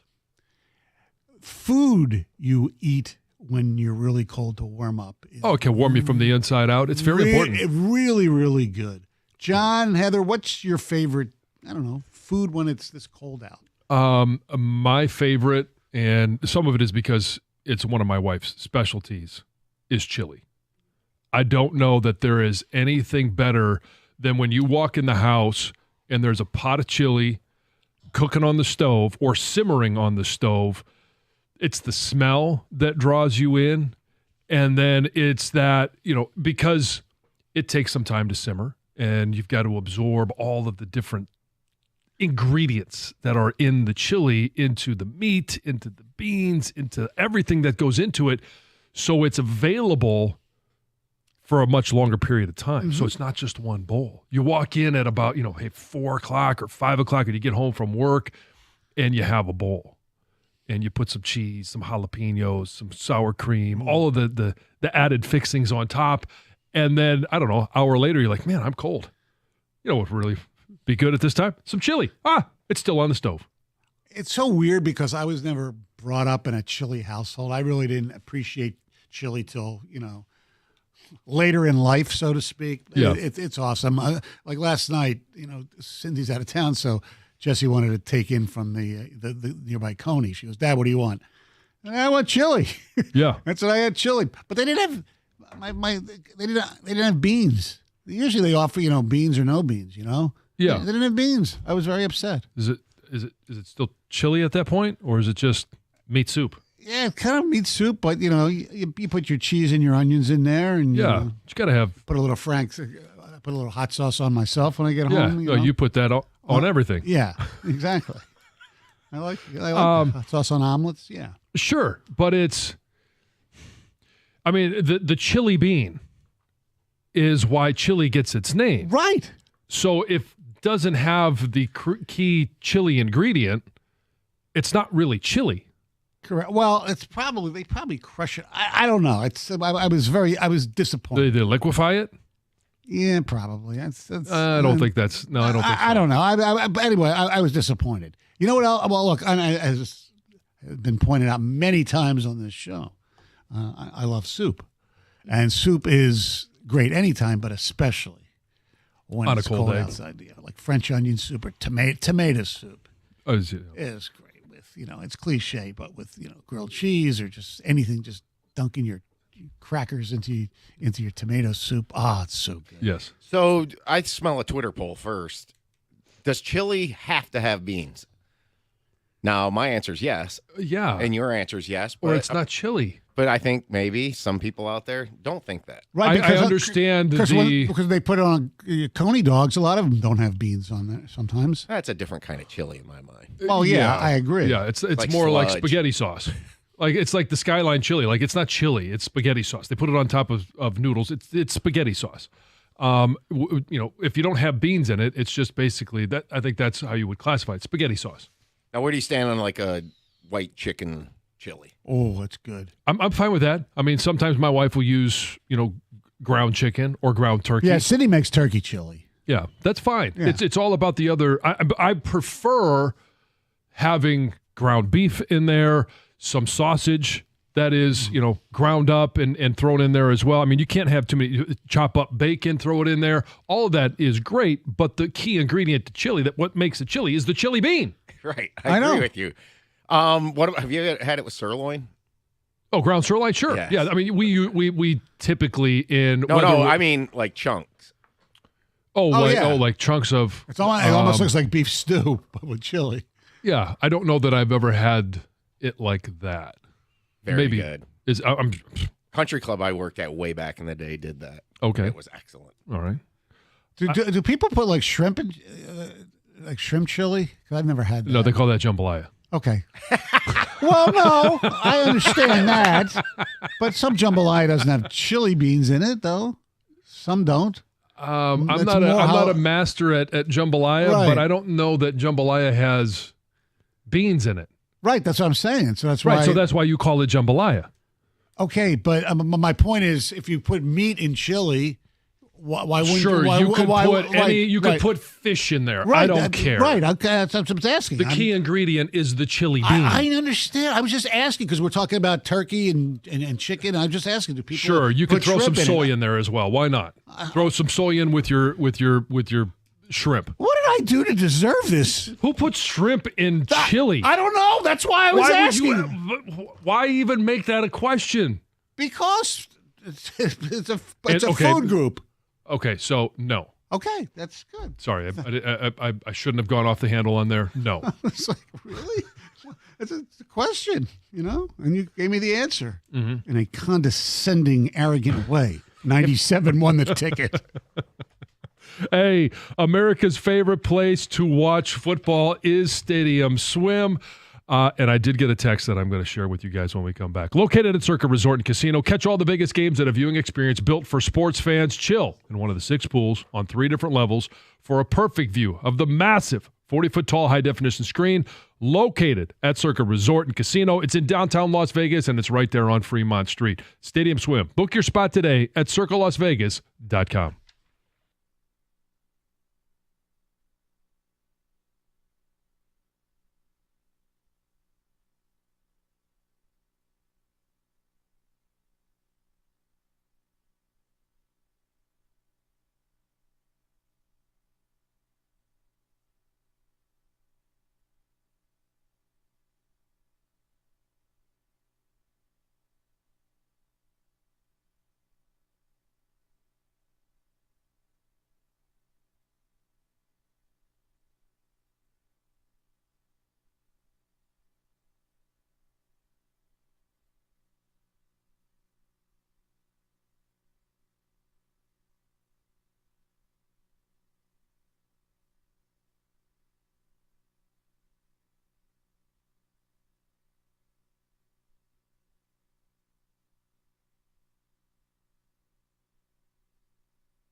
Thank you, Paul.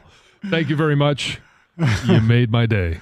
248-539-9797. Our Twitter/X poll is up. We posed a question: does chili have to have beans to be chili? And surprisingly to me, the nose is winning. So I know that obviously there's chili powder. That's part of the naming of it as well. Correct. And everybody can have their own opinion. They can have their chili however they want. Call it whatever they want. Mm-hmm. I believe chili is supposed to have beans. I agree. I completely agree with you. Mm-hmm. 248-539-97. I did receive a text, though, from my wife. Yes. And she says she spent some time in Texas. That's where we originally met. And she says, first of all, and I wasn't really sure if this was about the chili or not. She says, you're wrong. I am a lot. And so that's why I wasn't sure. But she says, Texas chili has no beans. They are very particular about it down there. Oh, okay. And chili is one of those foods. And it doesn't have to be what you want on a cold day. That was the original question. Correct. Is what type of food on a day like today warms you from the inside out? I said chili. You know what's yes, and we love to hear from other food groups besides the chili section. But you know what? From when I was a kid, when I used to go, I remember the first Monday night football game I went to was really, really cold outside at Franklin Field, and nothing warmed a young 10 or 11-year-old kid, whatever I was, 12 back then, than a nice little hit from my father's flask of brandy. Oh, okay. To warm you up. Yeah. So that was pretty good. But seriously, though, the cold weather, if especially outside, as much as I like coffee now, the hot chocolate is the best on a cold. And I know I don't ski, but people who ski, more important than the actual coffee is hot chocolate. Yeah. It just warms the cockles of your body. Huh. Where are those located? I don't know. Not where you the think. cankles? I don't know. Not where you think they are. Put it that way. So glossed over this, we got into the chili thing and the whole bean thing. Is a great beef stew, Isaiah Stewart, is outstanding. And I have not had it in a very long time. I think I got to dabble into coming up with something. Okay. Yep. Now, where do you stand on the heartier meals? Like a pot roast with the potatoes and carrots in it? Is that? Oh, we had one of those just late last week. I'm all for it. Trust me, I'm all for hot meals like that, especially, and my wife makes a great gravy that goes along with it. And it's homemade, and we do the stew, and instead of chopping it up, I like to we'll shred it, and so then you could pour make some mashed potatoes, put some of that stew on top of it, cover it in gravy, and Now, what's yours, Heather? Probably Grilled cheese? No, it's not really a meal, but it's like how you cut it. hot chocolate. But I use hot chocolate and toast. So if you take just toast with butter and you dip it, it's great. Or good. tomato soup. Wait, you dip your toast in hot chocolate? Yeah, That's weird. That's different. it's But I can it's see what it. I grew up doing. Like when I was little, my mom would take like after sledding, right? Take a piece of toast and just butter it, just literal toast, I'm for and that. cut it into strips that you can dunk Like and it's- fries. Yeah, and it's Well, you can. It's you, so you good. dunk donuts in hot Yeah. chocolate, so why not toast? yeah. I guess I don't know. There's like- a sugar aspect to that. I know. No, I'm telling But you. there's enough hot chocolate. There's enough sugar in the hot chocolate, though. I guess I don't Yes. know. I've you never still done do, that. you gotta have the marshmallows. But it sounds good. I will throw Very this good. out there on the sidelines. We used to have hot chocolate, or you would have the option of I can't believe I'm drawing a blank on this. Chicken stock. All right, chicken broth. Yeah. And that is wonderful. I would actually go for that over the hot chocolate on a cold day. If I'm outside, when I go ice fishing, I'll take a thermos of chicken broth. It's like chicken noodle soup, basically, without the noodles. Yeah, or the stars. We have some alphabets. You have the alphabet soup. All right, we have some ticket text. Chili is overrated. Always disappointed. The smell's amazing, but the taste always disappoints. You're doing it wrong. Exactly. Jansen, wrong. Chili is chili because back on the ranch down south, it was made with meat and chili peppers. In fact, down south, folks don't consider it chili at all if it has beans. They would call it bean soup. Personally, I like beans in my chili, but there's a huge debate about it. That's why we're having this right now. A real coney does not have chili on it. A real coney is a bun, hot dog, ground beef, mustard, and onion. I never heard that before. I mean, I know the loose burger. That's part you can have a coney that way with, You got to be careful with those loose burgers. Yeah, loose. Yeah, it's got a loose. I like 2 looses with onions. Is that what they call it in Philly? No, we just call it hot chili dogs. Oh, okay. Shrimp would get way overcooked if it was in chili. That's Graham in West Bloomfield. Yeah, probably get a little chewy. Stoney, there's no such thing as shrimp chili. FF, for F's sake. Yeah, I get it. I was just asking if anybody put shrimp in chili. That's all. Texas chili has no beans. Yes, I was made aware of that. Yeah, I'd say it's the seasoning that makes it chili. Chili beans are just pinto beans that are cooked in chili seasoning. Maybe chili powder is what makes it chili. It could be. Yeah. Jansen is an idiot. Chili is not dependent on a bean. It is based on flavor profile, which the main flavor is chili powder or chili pepper ingredient. Okay. Well, I like my chili with chili beans. However they make those beans, I don't care. You can have more variety of beans in there as well. The more, the merrier. But it's a magical fruit. Yeah. Yes, it is. Cue the blazing saddles. Okay, there it is. Yes. Couldn't make it through a week. Jim or John, super quick, vegetables and chili. So diced up peppers, Very fine. onions, all of those. You add as much as you can, but if you're going to have tomatoes in there, it's got to be stewed tomatoes. It can't be raw. I'm not going to sprinkle raw tomatoes on top of my shit. It would completely ruin it. Corey, you're on 97.1 The Ticket. Soil it, so to speak. How's it going, guys? I love your guys' show. Thank you. They don't make a chili bean. The bean's a pinto bean. But I it's in the just said chili sauce. And the chili is actually the pepper's name. It's called a chili. Okay. And they grind the chilies up to make chili powder. Okay. So the chili bean is not existent? It's a pinto bean in chili sauce. Okay. All right. So I stand corrected. Yeah. Oops, sorry about that. Yeah. Sorry, Corey. Some more ticket text. The main ingredient in chili is ground beef. Lots of chili varieties don't include beans. Jeff and Petoskey.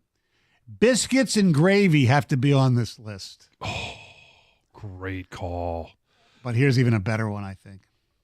Hot turkey sandwich with mashed potatoes and gravy on a cold day. All of these are wonderful. So the ideal cold weather day would be to start with biscuits and gravy in the morning, hot open-faced roast turkey sandwich for lunch, and chili for dinner. I mean, is that not the best way to get through a cold day? Oh, it's awesome. I'll give you a little tip when we come back on how to best do your biscuits and gravy. Okay, and I have a question. Something came up about gravy with my daughter and her friend the other day, and I'll explain. I thought everybody knew about this. Maybe it's just me. Chris Villar's update now. 97.1 The Ticket.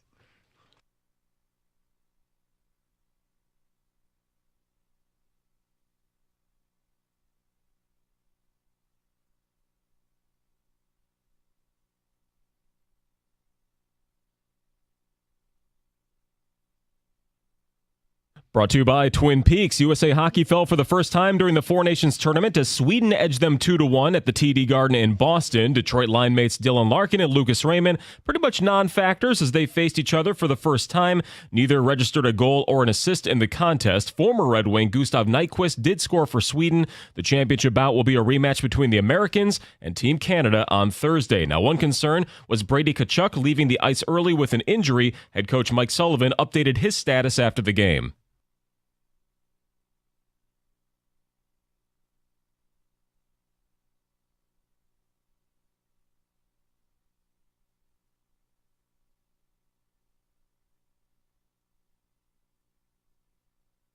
Sully had nothing new on the health of Austin Matthews. Michigan basketball passing MSU in the AP poll for the first time this season. The Wolverines vaulting up to number 12 in the country during their 6-game winning streak. The Spartans dropped down to 14 following a loss to unranked Indiana in East Lansing.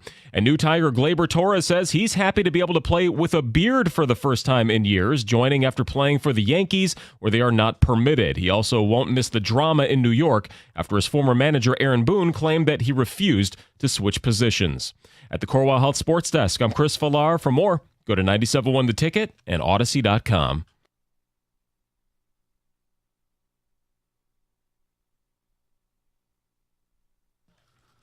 Thank you very much, Chris. That could be a very motivated Gleyber Torres there. Gets to wear the beard. Yeah. You know what's weird to me? What? The Major League Baseball Players Association doesn't say anything to the, suppose the guy didn't want to show, but they wouldn't play him, wouldn't shave his beard. Or they could find him. Yeah. Anyway. All right. Some ticket texts, and then you have a tip of biscuits and gravy, and then I have a gravy question. Okay. All right. French onion soup, Tyler in a Kroger. I agree. Mm-hmm. French onion soup. These are all great options. Beef stew on a cold day. That's from Butch in Garden City. How about a nice big bowl of bolognese? That's from Costa. Down in the Caymans. Mm-hmm. Wonder if they have bolognese down there. Traditional Coney chili is made with beef heart. Oh, okay. I'd try it. And what's chili? That's from Jim Costa. Yes. So the biscuits and gravy hack is you get yourself a couple of homemade biscuits, and you do it open face style where you cut them in half, butter each biscuit just a little bit, and then on top of that you put some scrambled eggs. Then you add your gravy on top of that with some sausage patties on the side. That is the ultimate. Because gravy is, and I've mentioned this before, it's the glue, and it could be the fix that fixes all of society. It's the glue that kind of holds us together. It holds your food together. It can be the cure for everything. But biscuits, scrambled eggs, and gravy on top is just unbelievable. Amen. We have it every Christmas morning. So cold weather, Christmas. Does your wife make homemade biscuits? Not homemade biscuits. Okay. Okay. Can or whatever you call that thing. Yeah. Is that a can? It Not is really a can. Yeah. Whatever packaged biscuits come in. Yeah. It's kind of always fun to pop it. Have you ever had biscuits and gravy, Stoney? Yeah. Okay. Mm-hmm. I know you're not the biggest breakfast person. Well, except for chocolate chip pancakes. Or chocolate chip pancakes or, bagels and or actually, omelets entered my world about 8 years ago. So I like my omelets. In fact, the other day, I was having brunch with my daughter and one of her friends. So you didn't have an omelet until you were in your mid-50s? No, it was a little earlier than that, but early 50s. You didn't have chili. You didn't have omelets. What do you eat? So you asked. When I was a kid, I hated eggs. I don't know why. I just hated the smell. I just hated eggs. Really? My parents would, because back then you have to have egg in you. It's good for you. You need that cholesterol, I guess. Anyway, it is good for you. I know. So my father would make milkshakes, homemade milkshakes. The old, and put an egg in there, and they'd put an egg in there. Okay, I wouldn't see it. I've later found out. Whatever, and they'd mix it, and so I'd get an egg in me. So it was fine. So we were on a trip with the kids in Mexico, and we were getting a meal or whatever, and I tried to convince my daughters to have crepes or something. Yeah. I said, well, just try it, because as long as you try it once, it's okay. And they go, Dad, what don't you like that you'll try? Well, I don't like eggs. Well, have an egg. So I asked for an omelet, and I liked it a lot. Yeah. But I still won't have just eggs. Crepes, like one of the major ingredients in crepes is eggs, right? I've never made a crepe. I have no idea. I believe so. Yeah. But he doesn't like. I get what you're saying. Like I'll have an omelet, but I'm not gonna have. I won't have like any other type of egg. What do you put in your omelet? Oh, bacon, onions, cheese, everything, whatever. basically. Yeah. But you wouldn't have let's just call it a hash, where there's scrambled eggs, bacon, cheese. No, I probably would like it, but I just don't. It's basically an open-faced omelet. I understand that. Look, come on. You have to understand. A lot of people have weird food things that make no sense. Stoney, you got to eat a sunny side up egg. Oh, No. yeah. That's that. Poached eggs. No. How about an egg and toast? You cut out the middle of the toast, you pour an egg in there. Yeah. No. Yeah. I make those for my kids. No, like those bird. Will you have eggs? I love eggs. Oh, okay. Yes. like Gotta have ketchup. Though. Yeah. Yeah, I do. The You're right. The See? burgers He that put knows. an egg over it. Sure. Yeah. Oh, yeah. Yeah. That's where you got to And have the sunny side. I'm It sure just I gotta would like it. oozes But out. everybody has their little things. So that's I'm fine. very intrigued, and I Okay. need to hear the gravy Well, story. it's not really a story of something that happened. The debate. The debate was that on one of our, they ordered French fries, okay? And we were just talking about French fries. Did you ever have French fries and gravy? They looked at me like I was an alien. I said, well, poutine, Yeah. but that's cheese. And I say, okay, fine. But you've never had French fries with gravy on the side and dipped your French fries in it the because gravy. Yeah. you're correct. The gravy is It's awesome. Yeah, It's good gravy. with Gravy everything. goes on everything. Gravy and French fries is great, even if forgetting about the poutine part, with the cheese or whatever else. Right, yeah. Yeah, the gravy, I mean, I don't know that there's anything that gravy can't go on.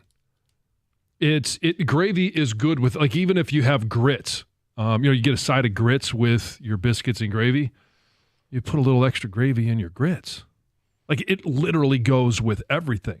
Gravy's You can put amazing. gravy on vegetables. It finally makes a vegetable taste like something. The kids these days, they just don't like their gravy, I guess. Anyway, all right, real quick. Best cold weather food is chicken and dumplings. While chili is my first answer for cold weather food, soup is 1A, but shepherd's pie is great when it's cold. It's a Oh, druid yeah. one. Shepherd's pie, a good chicken pot pie. On a cold day, I can always go for a good clam seafood chowder with a good warm buttery bread to dunk in it. Oh, yeah. So a good warm buttery bread. Yes. Mm-hmm. I don't know that I want chowder on I need some red meat on a cold day. Venison chili with a slice of bread with peanut butter folded in half. Here we go. Last few ticket texts. Then we have to get to something that has John so fired up in a good way. John, biscuits and gravy should be ordered as follows. Biscuits and gravy with 2 eggs looking up at you.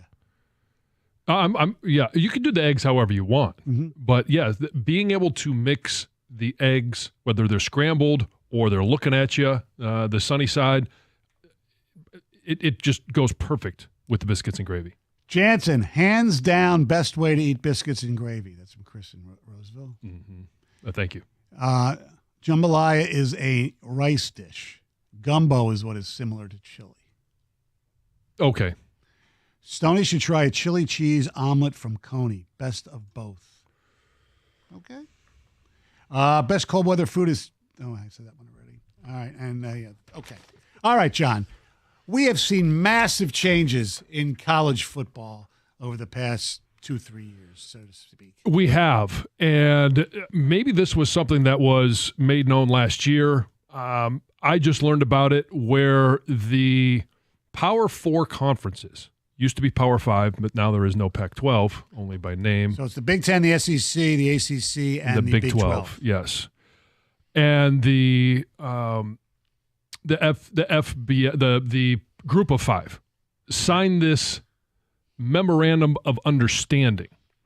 And the memorandum of understanding is that the SEC and the Big Ten get to decide the format of the college football playoffs moving forward.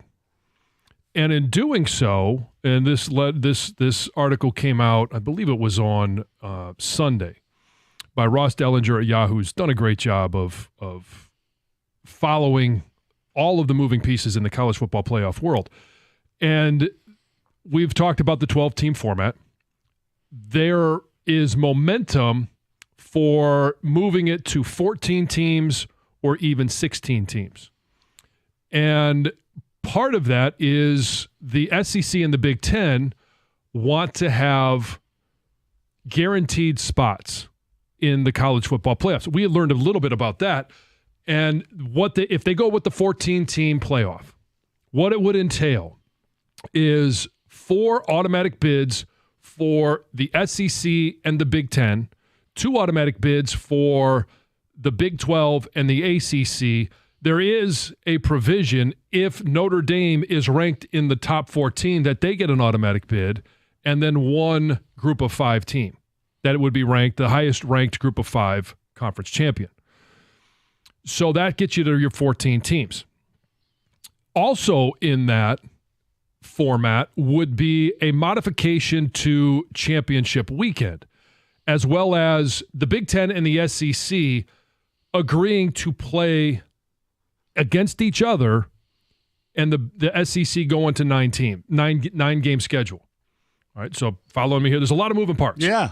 I think this would be a genius way to go. The modification to championship weekend is you wouldn't have 1 versus 2 playing each other if you get 4 teams automatically into the college football playoffs. You would have 3 through 6. So 3 plays 6 and 4 plays 5 for that final position in the college football playoffs. I think it answers the question of championship weekend. If you're in that game, you lose. Does it bump you out of the college football playoffs? That was a big debate this past season. Right. And mainly in the SEC and the Big Ten. I'm not sure that I'm all fired up for automatic bids, but if it gives us more regular season games of SEC teams versus Big Ten teams, and the SEC's goes to a 9-game conference schedule, I think this is, I think it's actually kind of brilliant. I like the fact that they make sure that the Big Ten plays SEC teams during the regular season. I think that's cool as hell. But if you look at it right now, so based on last year, your 14-team playoff, correct me if I'm wrong, would thus be Ohio State, Penn State, Oregon, Indiana, Georgia, Alabama, Tennessee, Texas, Arizona State, Colorado, I believe, Clemson, SMU, and then your 2 at-larges would be Notre Dame and Boise State. So really, the only difference is you're adding Alabama and Colorado, right? Yes. That's it. Right. So, I mean, it's not a huge change. Well, okay, so it's not a big change in terms of who gets into the college football playoffs, but it does change championship weekend. Instead of 1 game, you get 2, and it is it's a play-in game. It's do or die. And if you're 5 or 6, now it gives you some hope at the end of the season that you might be able to get into the college football playoffs if you win that game. That part is kind of interesting, but I also like I like the fact that there would be a scheduling agreement between the Big Ten and the SEC, that the SEC would go to 9-game schedule, so you're now apples to apples in comparing the results of both conferences. And I think we could both agree, other than an outlier here and there from the ACC, maybe it's Clemson every couple of years, or whoever it ends up being coming out of the ACC or the Big 12, that the 2 power conferences that are driving broadcasts, but also viewership and the best competitive leagues are the Big Ten and the SEC. All right, 248-539-9797. You heard what John had to say about this new proposal. It might not even be a proposal. It might be law coming up in a couple of years. 97 won the ticket. Hey, don't let the cold creep in. It is cold outside. If you woke up and it's a little bit cold inside, give Mastercraft Heating, Cooling, and Plumbing Electrical a call. You can either have it serviced, or if you need some work done, they've got the best equipment, the best prices, and they offer same-day service. Plus, there's a 5-year warranty, so you know you're covered on their work. Save a bundle with their winter bundle, up to $1,500 in savings when you buy a new furnace, AC, and generator. Don't wait. Call for details, or you can visit them online at mastercraftheating.com.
John Jansen wants 28 teams in the college football playoff. No, I'm just exaggerating. You like this new idea of 14 teams where the Big Ten and the SEC get 4 automatic bids, no matter how good or bad they are. Correct. Well, I mean, normally you can have 4 really good teams in there. So 2 from the Big 12 and 2 from the ACC, right? Yeah. What I'm not clear on is the Big Ten gets automatic bids, but I don't know if the automatic bids do come from the 5 conference champions, the 4 Power 4 and the highest ranked group of 5.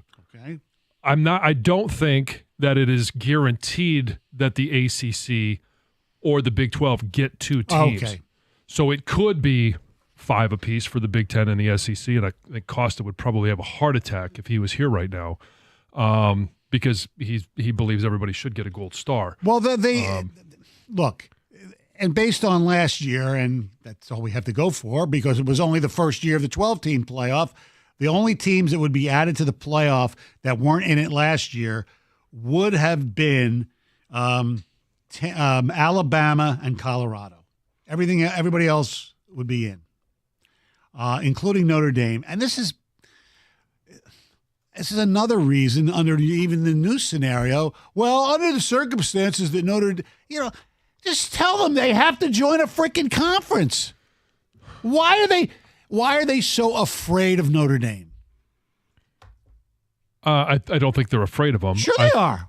No, I think let it's it money. down. Okay, so the only reason that there is a Notre Dame provision in here, if they are ranked in the top 14, they get a spot, which they would anyway if they're they're one of the top 14 teams. If they're not, then they don't. Yeah, I mean, they earned it last year, Stoney. No, they definitely earned it and last then they year. proved they belonged. Yeah, because they got to the championship I game. get that, but they don't have to go through the stuff that the other schools have to go through. That's my biggest complaint. So when you brought this up today, I was kind of like, no.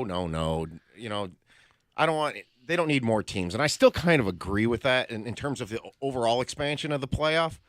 But if I kind of like the play-in, yes, because it expands the playoffs to more teams. They're calling it 14, but if you're the 5 seed in the Big Ten or the SEC, that makes championship weekend not championship weekend, but play-in weekend. Right, exactly. And the thing about that is what that does is it takes out schedule inequity. Correct. And so Iowa and Illinois would have been the 5th, 6th teams in the Big Ten last year. Right. They would have gotten a chance to play Indiana and I believe Penn State. Right. Or no, it would have been Ohio State. Right. And, okay. 4th place, Ohio State. So Ohio State eventual versus national champs. Yes. It could have exposed Indiana, and they wouldn't even have made the playoff. So that is, and we heard from Bielema in regards to, at the end of the year, and, he was chirping about it. We heard it from Lane Kiffin. He was chirping about it. It gives all of these teams a chance to put their money where their mouth is and win for a chance to get in. So then the SEC on this, again, the play-in to get the 4 teams, you would have had 3rd seed Georgia against 6th seed South Carolina, and then Alabama against LSU, and the 2 winners would get in. Who wouldn't have loved that for championship weekend instead of the whole conversation about, hey, you're playing a championship game, and if it's Texas versus Georgia, and Georgia loses, are they out? Obviously they weren't this past year, but it does raise that question of why would you want to expose yourself if it's going to eliminate you from the college football playoffs? Now 1 and 2 are in, and it's a matter of 4, 5, 3, 4, 5, and 6 get a chance to play in. So the thing is, I would prefer to see them fix the actual format of the 12 team before you go and start adding more teams. Right. Can we let this thing breathe a little bit? Yeah, and there needs to be some changes from what happened last year. Clearly, the thing needs to be reseeded or something along those lines. Yes. I think the bigger story here is the fact that the SEC and the Big Ten have ultimate total control. And if if they do have the scheduling agreement where they play against each other, those games will be one-offs. They'll sell those games, make more money.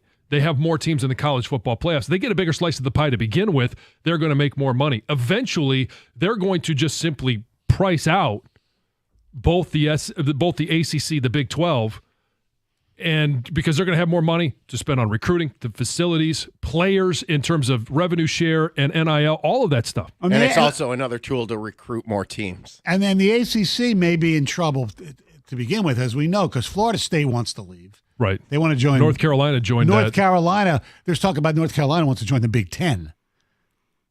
And the ACC, obviously, for Florida State. Think about it. If you're North Carolina, the SEC if you're in the Florida ACC, State. I've got one spot maybe to get in. If I join the Big Ten, I get 4 spots. Right. So it's going to lead to the Big Ten and SEC expanding.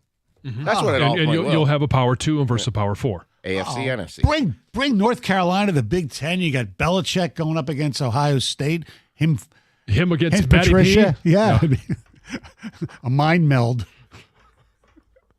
248-539-9797. I will say this.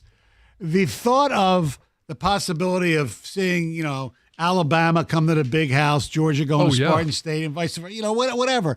That is cool as hell. That's great. I mean, we saw some of that last year when Texas, technically, as SEC team, came into, Ann Arbor. And then that's great. Oklahoma will be there in a couple of years. Michigan goes and plays them this year. Yeah, and this is if the SEC, if we're going to finally convince the SEC to go to a 9-game conference schedule, which, all right, they've been big babies about that to this point, but if they eventually get to a 9-game conference schedule, and then for one of the 10th games, you have Alabama, Michigan, or Georgia, Michigan, or LSU, Ohio State. I understand having those automatic bids because they're going to be playing tougher schedules. Now, and this is anticipating that it's a good LSU team against a good Ohio State team, or a good Michigan team against a good Georgia team. Like there's going to be variances every year, but if you put those on the schedule and say we're going to play 9 conference games, we're going to have at least one tough non-conference game, Big Ten versus SEC. It exposes all of those teams to more losses where it's not the same in the Big 12 or the ACC. Here's the thing, though. From a Big Ten perspective, and I don't want to put down any of the other schools, but are we still going to be every year? It's probably going to be Ohio State, Michigan, Penn State, Oregon, and then every year there'll be an outlier like there was at Indiana. Then so be it.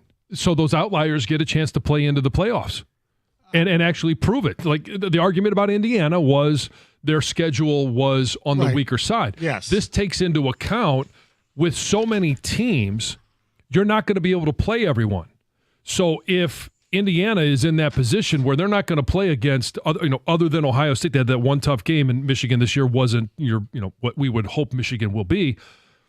If they're going to be a team that's somewhere 3-6, they'll have to play their way into the playoffs and actually beat another good team. I get that, but what I'm saying is it's usually the same teams all the time anyway, and it'll still be the same teams no matter what towards the end.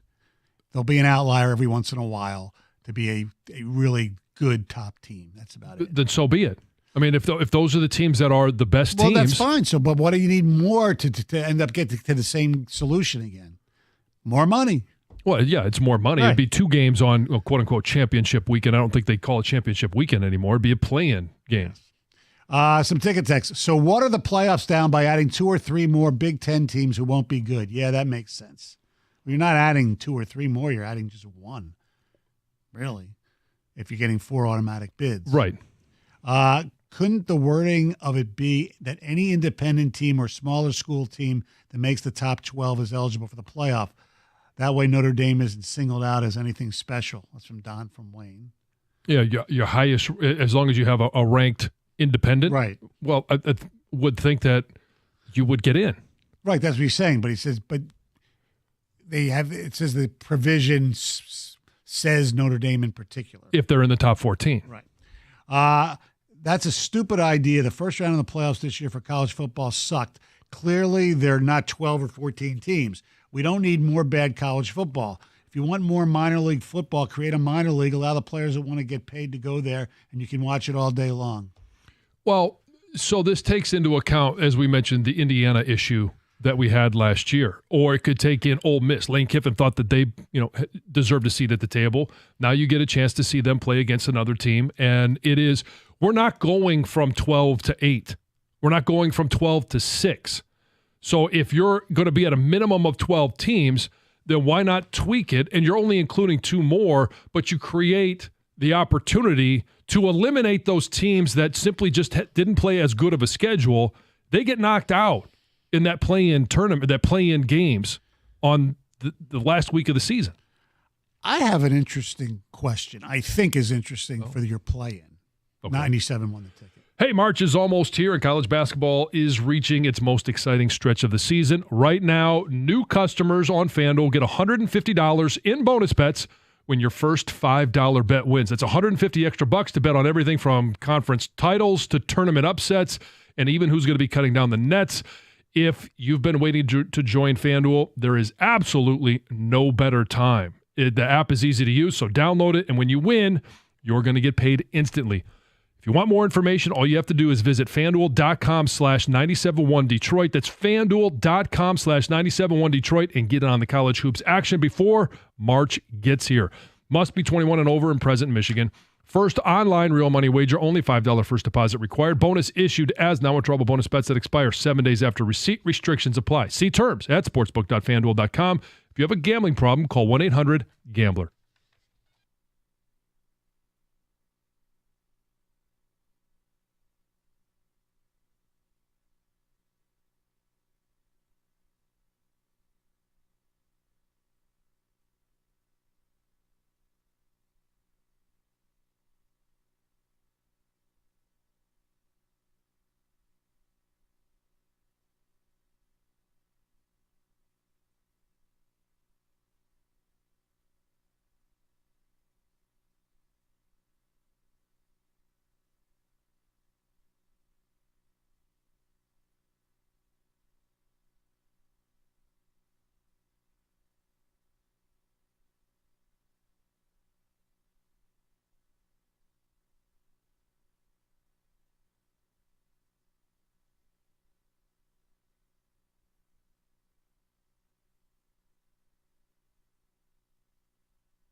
248-539-9797 is the telephone number. All right. We're talking about the college football playoff, and they're talking about 14 teams, SEC and Big Ten getting 4 automatic bids.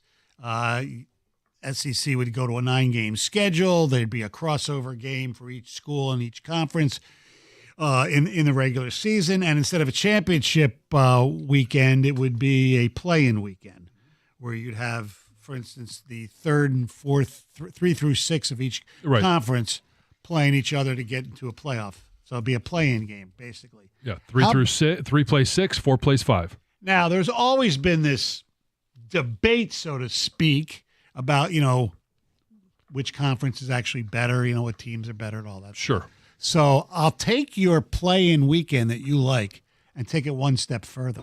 Okay. Since the Big Ten and the SEC are running everything, how about this? For the play-in weekend, and 2 teams would get in, right? On the play-in weekend? Yes. This case, make it 4 teams get in. You cross over. Penn State would play, let's say, LSU. 4th seed Ohio State taking on 5th seed Ole Miss. 5 seed Illinois going against 6th Alabama. Iowa versus Tennessee. And the winners of those games, they get in the playoffs. So it's possible the Big Ten, if these teams win, would have, 5 or 6 teams. 5 or 6 teams of the SEC. Yeah, but that's why you have the playoff. That's where those teams play.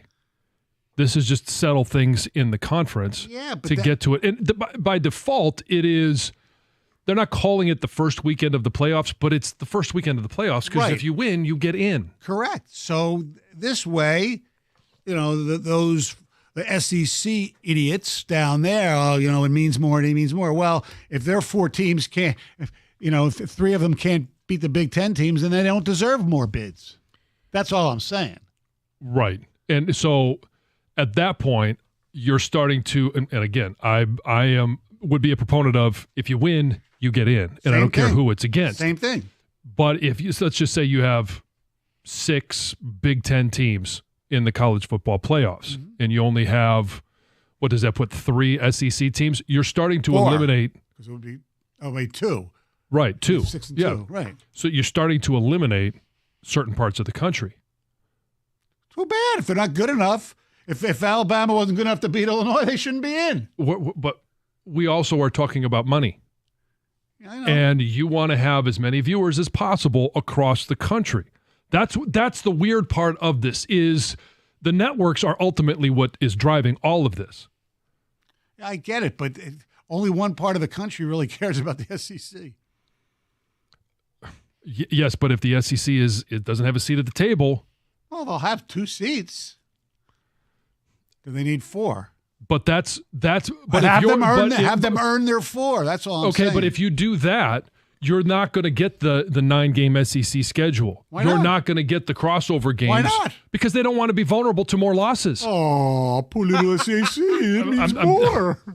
I'm just telling you, that's all part of this. I'm just trying to make it even more enticing. I like your idea, but I like the idea, the play-in thing, but I'm trying to even spruce it up a little bit, Quick question for you. Maybe we can do this later. Yeah, exactly. Do this later in the week. Do you think the SEC has not won a national championship the last 2 years? Correct. Big Ten teams have. Do you think the SEC is getting exposed by the portal, or are they just getting exposed? I think they're getting exposed by NIL. Right. That's what I meant. The new wave college football, or was it always never this good, and just because they protected themselves with an 8-game schedule and all that stuff that they got? I think there's a hand in it. There's a slice of the pie for all of it. And so, yes, some of it is the 8-game schedule. Some of it is NIL. And now that everyone, and I don't want to get to, down the rules of, they were paying players before it was legal. I don't really care about that. This is the world we're living in now, is you can't talk about NIL without talking about the transfer portal. And it is spreading out that talent. It's not just going to be all the best skilled players aren't going to be in the SEC. All the best linemen aren't just going to be in the Big Ten. I would say the SEC has not, in SEC country, They haven't conceded that yet because their talking points probably are that Michigan cheated and Ohio State spent the most money. Probably. That's what their talking points are. So be it. Let's go to Mark. You're on 97 on the ticket. What's up, Mark? Hi, John and Stoney. Good to talk to you guys. Hey, I wanted to point out some of the problems with you guys supporting John, mostly supporting this new system. There's going to be years where the SEC and the Big Ten clearly don't have 4 good teams. If they do, the system, I think, is going to be fine. But in the years that they have 2 or 3 good teams, you're basically saying, hey, it's welfare system, here's your participation award. You get to be in the playoff, even though you're not a good team. John, I'm surprised you like this kind of a system. Gold stars, teams that don't deserve to be in just because they want the money. I think it's a terrible idea. There's 2 other examples where it could really impact it. Let's say you have 3 good ACC teams: Clemson, Florida State, and Miami. Let's say they're all in the top 5. Let's say they beat SEC teams and Big Ten teams along the way. In that scenario, one of those teams is out and replaced by potentially a bad SEC team or a bad Big Ten team. Or you could have 2 group of 5 teams. Let's say they're both undefeated. Let's say they beat SEC teams and Big Ten teams. You got to earn your way in, or the whole thing is just a waste of time. I agree, Mark. I somewhat agree with you. But the problem is, if you have in the group of 5 teams, the schedule that Boise State played. Do we think that on a regular basis there's going to be 2, group of 5 teams, Boise State and Memphis, that for the schedule that they play would be comparable to the schedule that the SEC teams or the Big Ten teams are playing, especially if part of this system is we get those crossover games between Tennessee and Ohio State, or, insert any top program in both of those conferences? Well, I think some of those scenarios are not super likely, but I think you could have a year where Boise State, maybe they play 2 big, maybe they play a really good SEC team and a Big Ten team, and let's say they win. And maybe there's another team that does it. I'm not saying it's likely, but it could happen. And I think the scenario of 3 ACC teams being really good is very possible. We've seen it before. So you would eliminate one of those automatically to put in potentially a bad, undeserving Big Ten team or SEC team. So I think you got to have a way to try to accommodate maybe something that you're not planning on, but you'd hate to see a number 5 ranked ACC team not make the playoff and have a 25th ranked Alabama in just because they get their free pass. Seems very un-American. Well, look, I think you have teams right now that probably didn't deserve to be in the tournament anyway last year. Right, and you're not going to account for every single scenario where there might be a team that is deserving that doesn't get in. We saw that with Florida State in the 14 playoff. Right. Suppose, let's say hypothetically, Oregon State beats Oregon because they're still playing their arch rival, and they run their table, whatever schedule they have, because they'll probably play a few other Power 5 teams at least. They're going to be playing in the Mountain West. Yeah. So suppose they, run the table in the Mountain West, beat Oregon. That's possible, So that's another team that could get in there. Right. I mean, we're talking about scenarios that are possible, but not necessarily probable. True.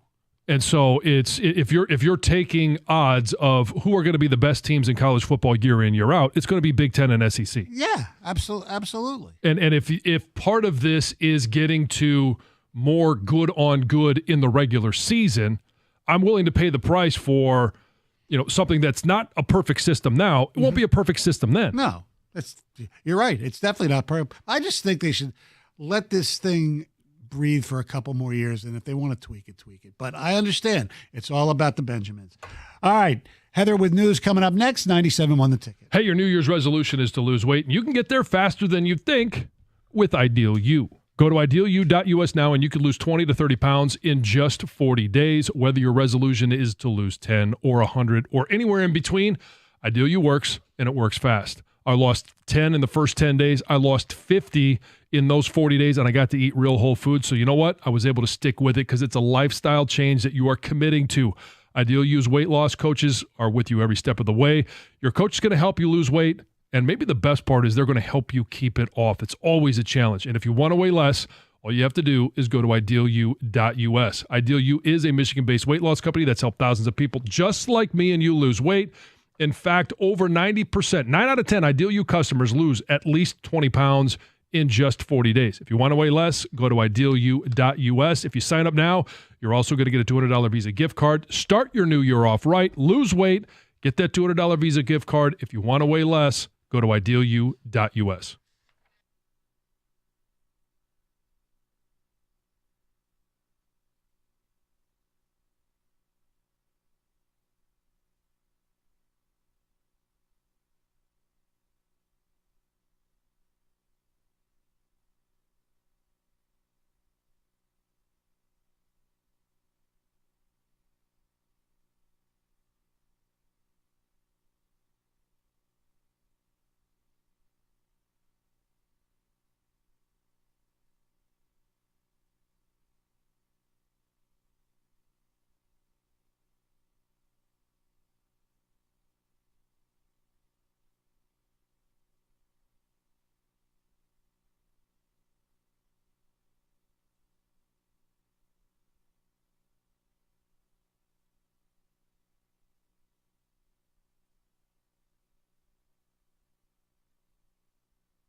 It is time for news, and here's Heather.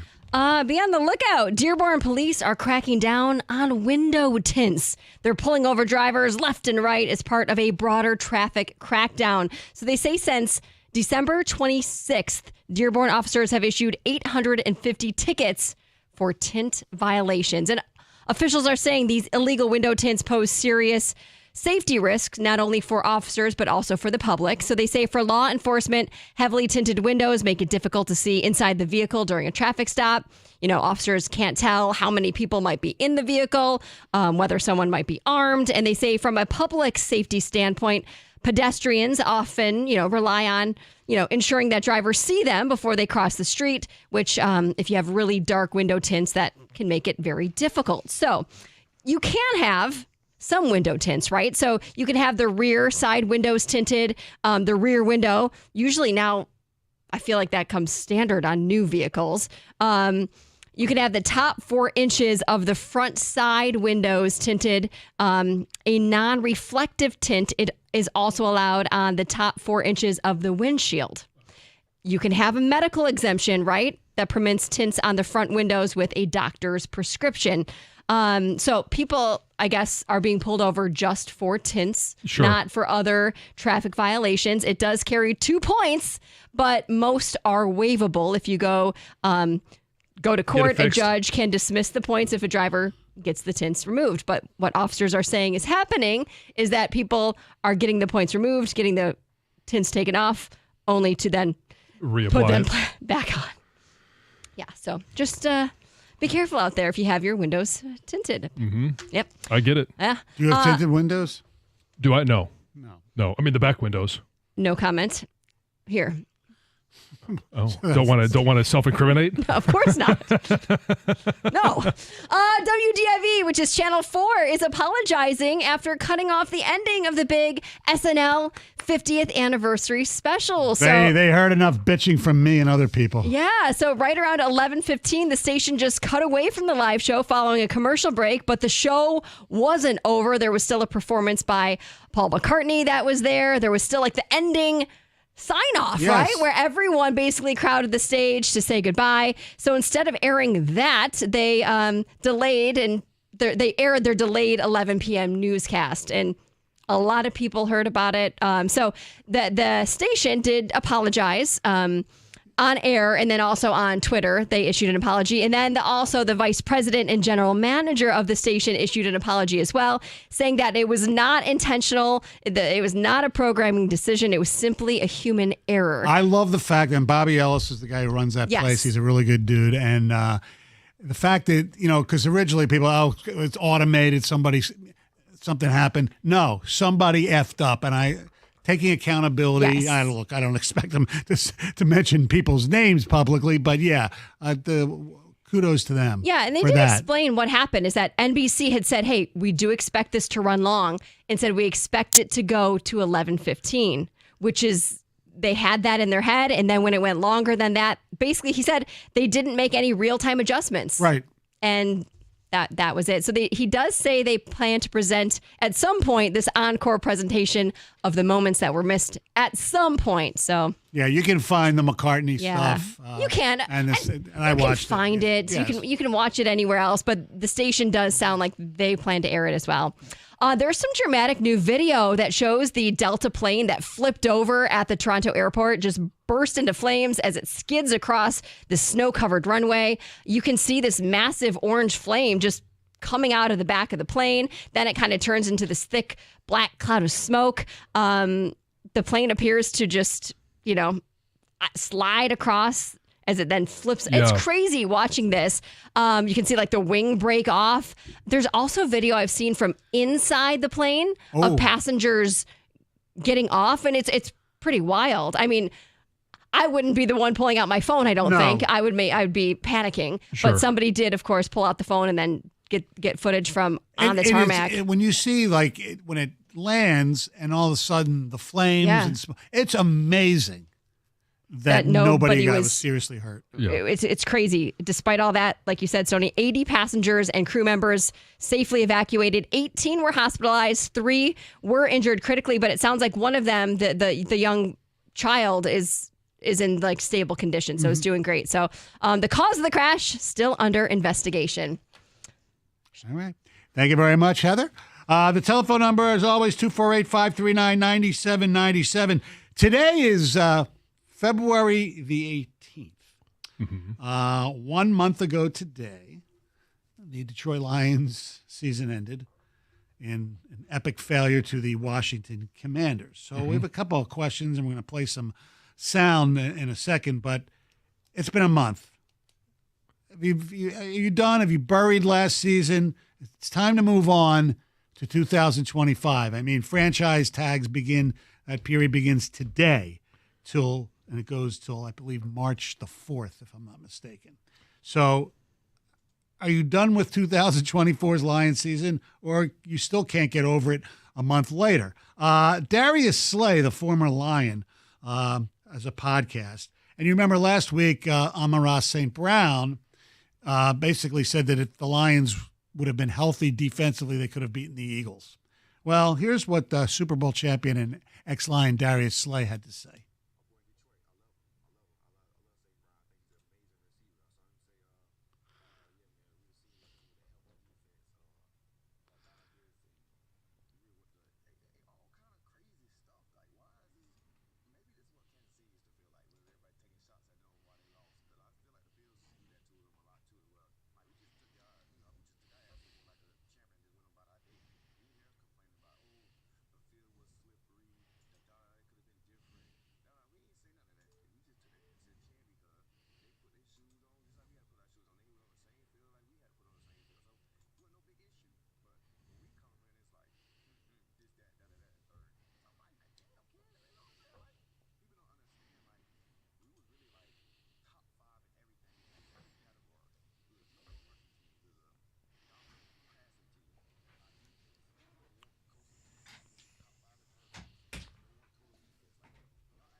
Yeah, I mean, they lost to Tampa, just like the Lions did, and they lost to Atlanta when Saquon dropped that pass that would have salted the game away. Yeah, and then they end up losing when Jalen Hurts missed most of the game to Washington, division opponent at the end of the year. So they won 16 of their last 17. Right, and their playoff games where they just trounced. We're not close. Yeah, exactly. Yes. Other than the Rams game. Yeah, right. And he actually talked about that because that was the team that gave us the most trouble. But before you go off on Darius Slay, he still loves the Lions and he still loves Detroit.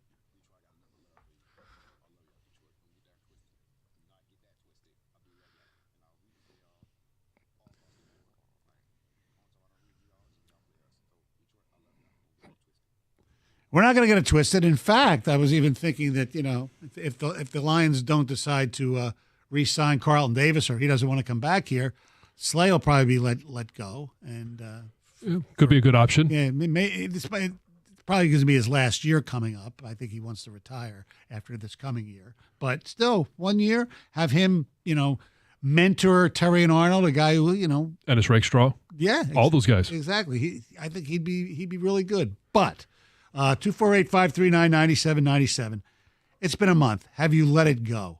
And I have. I still come up with, the 3rd-and-1 play just will always be with me in my, list of Detroit sports moments that I just don't understand or can't get over. Mm-hmm.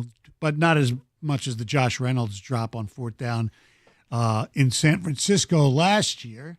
Yeah, missed opportunities. Plays will continue to sting. Yes. When you think about them, but it is time to move on and put last year in the rearview mirror and start thinking about what is this team going to be this coming football season. Right. You got the combine begins, was it this weekend, I think, or next weekend? Next weekend. Next weekend it starts. You're going to get ready, watch the combine, see guys who you think, this might be a good fit here for the Detroit Lions. Yeah. We're done with 2024. Depending on how much stock you put in the combine. Right. But, or a lot of, fans do, and a lot of them prepare their own 8,000 mock drafts and things like that. People are getting ready. You got free agency coming up soon. Get ready for we can't do anything about it. The Jared Goff interceptions, the fumble, all that stuff, that's done. It's over. Got to move on. You're going to have hopefully a healthy Aiden Hutchinson. I saw the video of him running yesterday that was released. Ali McNeil probably miss a couple games before he's back ready to go, but enough. 2024 is over. Let's go. It's 2025. 97 won the ticket.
Michigan State dropped another couple of spots in the AP poll. They're now 14, surpassed by the Wolverines, who moved up to number 12 and on a hot streak. But MSU, a game behind Michigan in the race for a Big Ten title. But Tom Izzo says all he ever wants is to have a shot at it, and they are 11-3.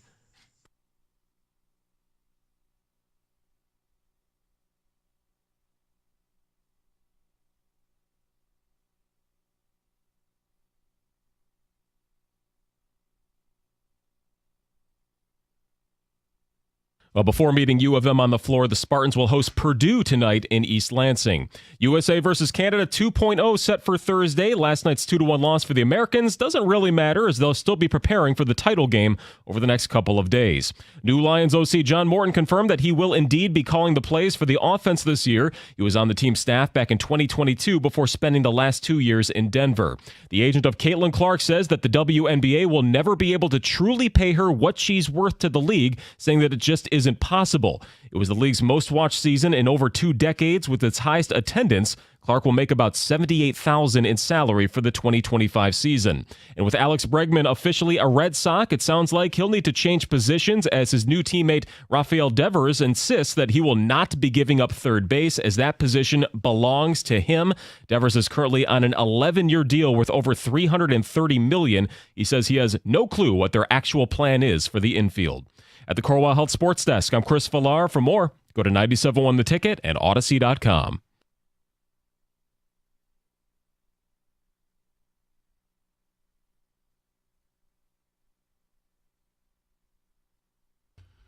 Two 539-9797. A lot of money being thrown around in baseball.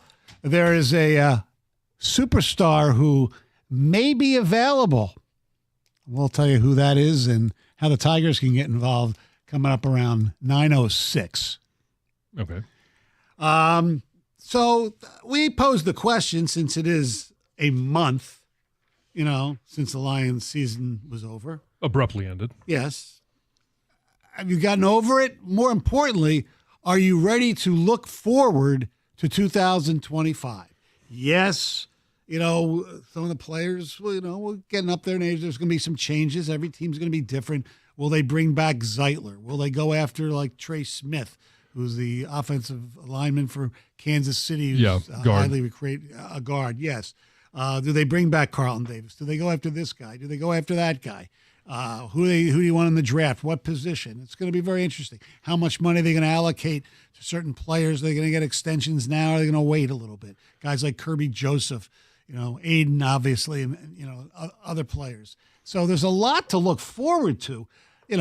How's the new coaching staff going to be? I mean, yeah, there's a lot of questions that need to be answered. And free agency will start answering some of those. The draft will answer some more.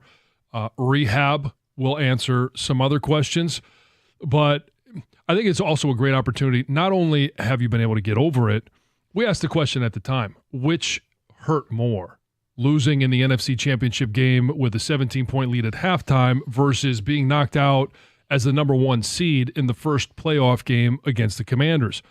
And a lot of people at the time said the Commanders, and I think that was simply because it was so raw and fresh. Now that a month has passed, I'm curious if that emotion has shifted. And it might also help if it shifted to, it's still that loss to San Francisco. That's the one that stings the most, which it is for me. It will guide you into turning the page from the disappointing end of this season to what are the possibilities for next year. For me, and I've been consistent, it was last year because of the circumstances where you're up 17 at the half. So you're talking last year, the San Francisco loss. That to me is the one that hurts the most. I think this year, maybe there's a difference between hurt and disappointing. This was really disappointing because you thought being at home they would at least win one game. Yeah. But I remember, I think it was being in this show, that I suggested, I wasn't alone, that after the Buffalo game, when they had those three severe injuries, one was Montgomery, obviously ended up coming back, McNeil and Davis, I said I don't think they can win the Super Bowl. I think it's done, winning the Super Bowl. I thought they'd win a playoff game, especially since they ended up being the number 1 seed and were at home. But last year, I mean, the 2023 season and the NFC Championship game, you were that close. Yeah. And I know we're not going to relitigate whether Campbell should have kicked the field goal or whatever. I still think it would ended up being the right thing to do. The guy Josh Reynolds just dropped the ball. Mm-hmm. And there it was, right there. Yeah, every single game doesn't boil down to one play, but there are some critical moments in games that you don't know how things transpire after that. Right, people say the Gibbs fumble hurt him more. Maybe, whatever. So, to me, that game hurts more than what happened a month ago. But I'm ready for 2025. And part of the reason is what we have going on in this town right now. You know, the Red Wings right now are in the playoffs. Right now, the Pistons are in the playoffs. Mm-hmm. The Michigan and Michigan State are having pretty good years basketball-wise. Respectively, yep. Okay, Michigan State's, I think, the number 1 hockey team in the country, and Michigan will probably get in the tournament. It's going to be they're a bubble team. If you Both baseball teams are on fire. I can't get into college baseball right now. I know you and Doug are like watching every game. They beat Stetson yesterday or something? Yes. Can't believe I know that. That's because I hung out with you guys after the show for a little bit yesterday. You're talking about Michigan baseball, but and the Tigers. And speaking of the Tigers, and first workouts are today, I believe. There's a name out there who plays for a team north of the border. Vladimir Guerrero Jr. is an upcoming free agent after this season. He gave the Blue Jays a deadline of last night to sign an extension. Yep. They did not agree. Guerrero spoke today. He said they had their numbers. I had my numbers. I'm here. We didn't get an agreement. Now they're going to have to compete with 29 other teams. So here's a question I have for you. I just thought of. Would you? Now, I don't know if Guerrero is a Scott Boras client or not. I didn't look that up. Trade for him now, give him a contract extension, and call it a day. Would you give up Scooble for Vladimir Guerrero? Because Toronto's going to want a haul, obviously. Guerrero is 25 years old. He is a superstar. And he had a down year last year. And you know what a down year was for him last year?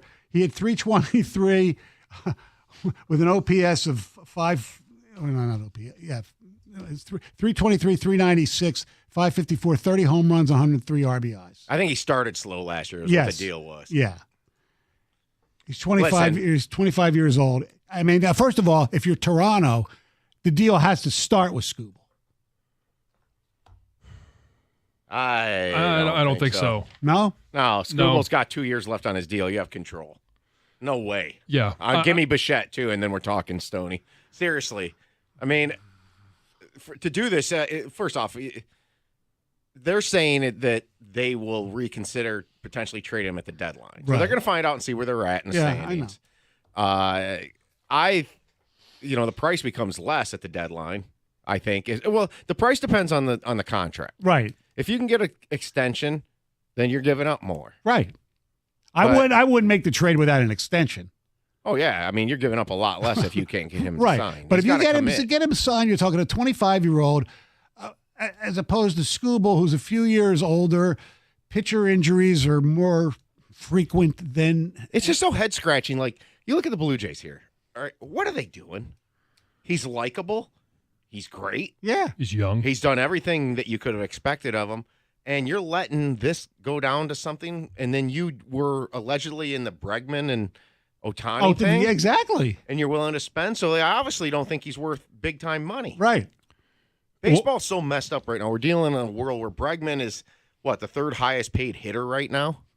And Guerrero can't get money from his hometown team that has money? Toronto's a huge market. I know.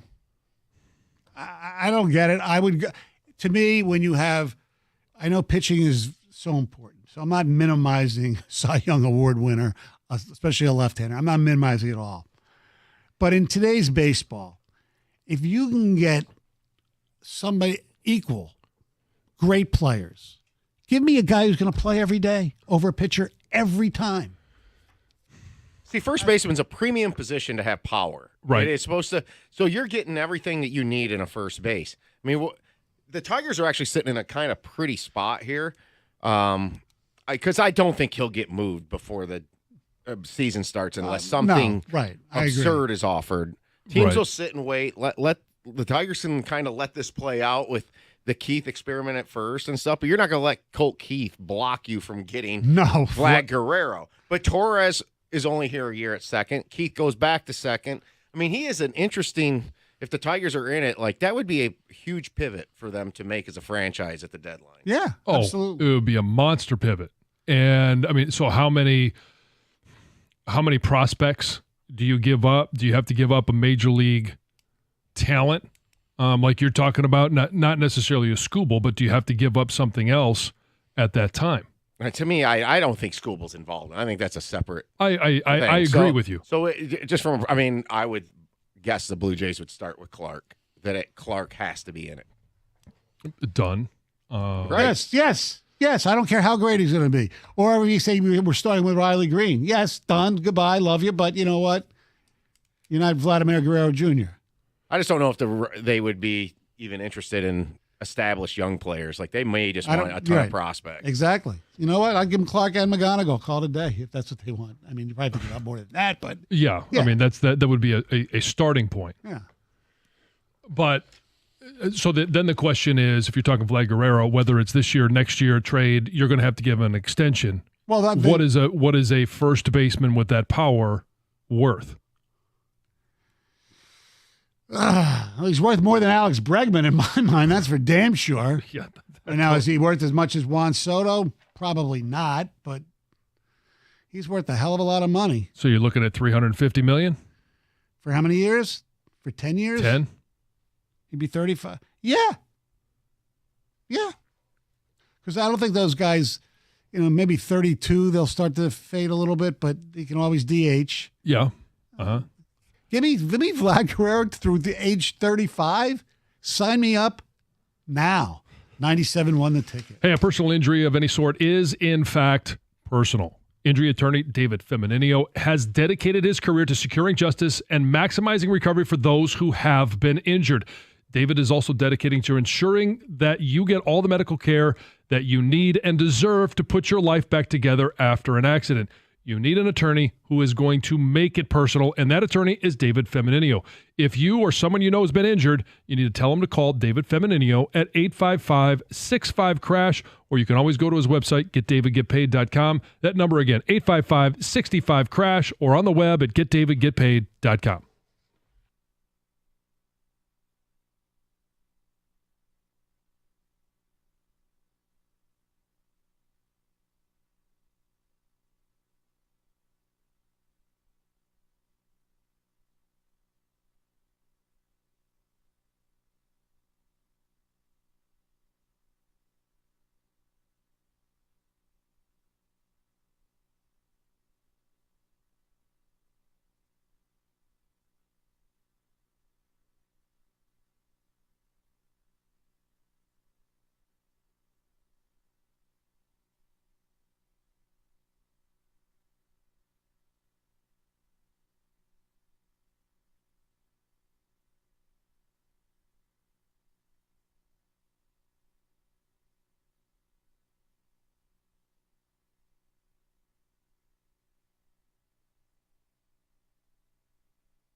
248-539-9797. I don't know if this makes my argument any better or not, but Jeff Rieger texted, and he said that Guerrero is not a Boris client, number one. Number two, I do it in a freaking heartbeat.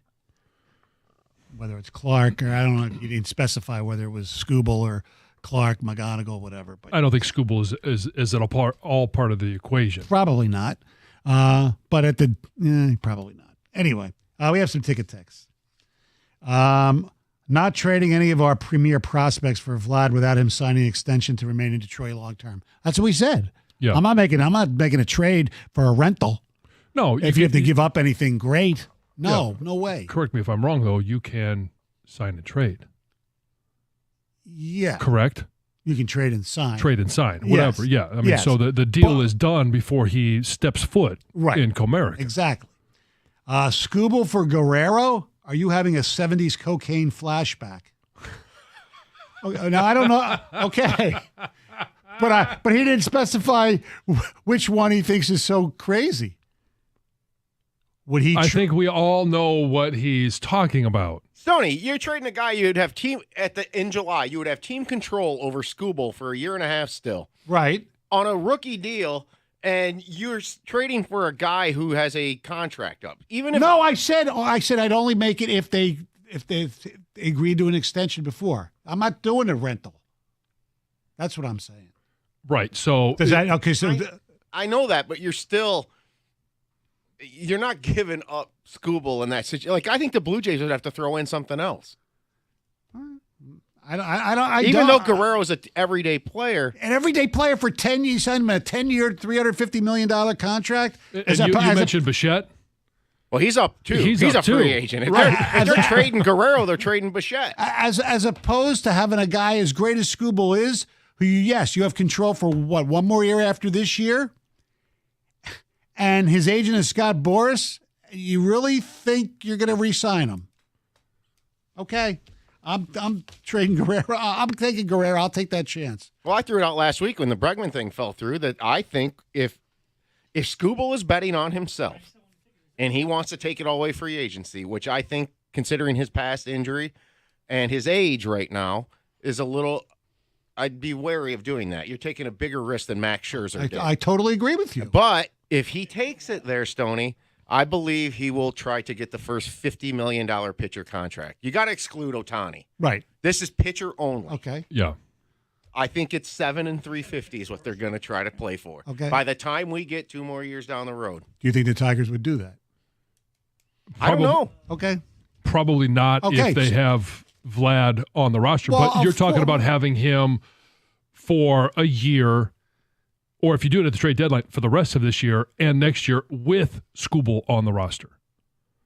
Well, if Scooble's not all part of the trade, yes. Correct. Yeah, he's not going to be part of the trade. How do you know? I don't know. Well, okay. Well, I don't know. we don't know I don't any- have the crystal ball. I know. And you're not having flashbacks.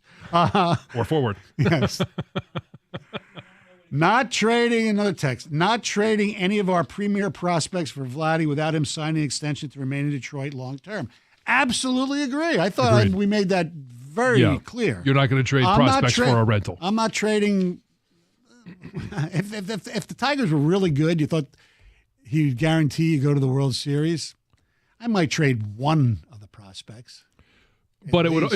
it would limit the return that Toronto would get. Correct. There's no question about that. Oh, yeah. But if you sign him, bye, Max. Love you, but you know what? Have fun in Toronto. Well, if he got an extension, Guerrero, as part of the deal, yeah. I'm pretty sure me and Paul were talking during break. Give him credit. He thinks they would want Job. It'd be Job and Clark as the starters, which is basically Maben and Miller back with the Cabrera. Yes. And I do. Wouldn't you do it? I would. Yeah. Yes. Absolutely. All right. 248-539-9797 is the telephone Hey, Stoney, number. how about if it's Scooble for Guerrero, they also have to take Javi. Yeah. I can just see the transaction. The Detroit Tigers have acquired Vladimir Guerrero Jr. for Terry Scooble and a pile of poop. Boy, wow. Well, don't act surprised. Well, I mean, you could. You weren't here yesterday, but that was his analogy. My analogy is, and I'm going to do this again, but that's okay. Because a lot of people were listening on the holidays. And Rieger did it on at 2 o'clock. If you have Pile of poop can warm up. True. Should And it could be warm to begin with. and it could freeze. Go all in, right? And it could freeze too. All right. So you have you spend $25 million for a pile of poop. Okay, so the money's already spent. Still don't get this analogy. Well, Go ahead. okay. Please. I'm sorry. I don't mean to rewrote it. Okay, so you spent $25 million, Gov, for a pile of poop. Do you want the pile of poop in your house or out of your house? It would be out of your house. Thank you. So you're paying for it anyway. So goodbye, Javi. Javi's a pile of poop. Unless, look, I hope I'm wrong. We all hope I'm wrong. If he comes back and he's on this team and he plays great, whatever. But that's what it is. You paid for crap already, and you're not going to get your money back. So why do you have him here? Yes, That's why I made the easier way to analogy. put it is it's already a sunk cost, so you Yes. can move on from your sunk cost. Exactly. How old is Javi? 31-ish? Something like that. Yeah. Yeah, I just don't get how people would think he could ever correct swinging at so many bad pitches. He's always done this, I know. and that's why I never wanted him to begin with. Right. So, the people who think it's like a pipe dream. It's like a 1% chance that this guy can contribute somewhat decently this year, right? He's actually 32. But Stoney, you haven't, been around as much lately, and Yeah. my theory on Javi is that they have every intent on buying him out if things go south again, and I think they're setting up potential to where, yeah, they'll buy him out, but guess what? They're going to get help buying him out from insurance. That it's going to be some sort of injury settlement type thing. That's why they've let this whole hip thing. That's they're going to possible. let it. They're going to let him prove that it's an issue. They're going to let his hip play out. Yeah.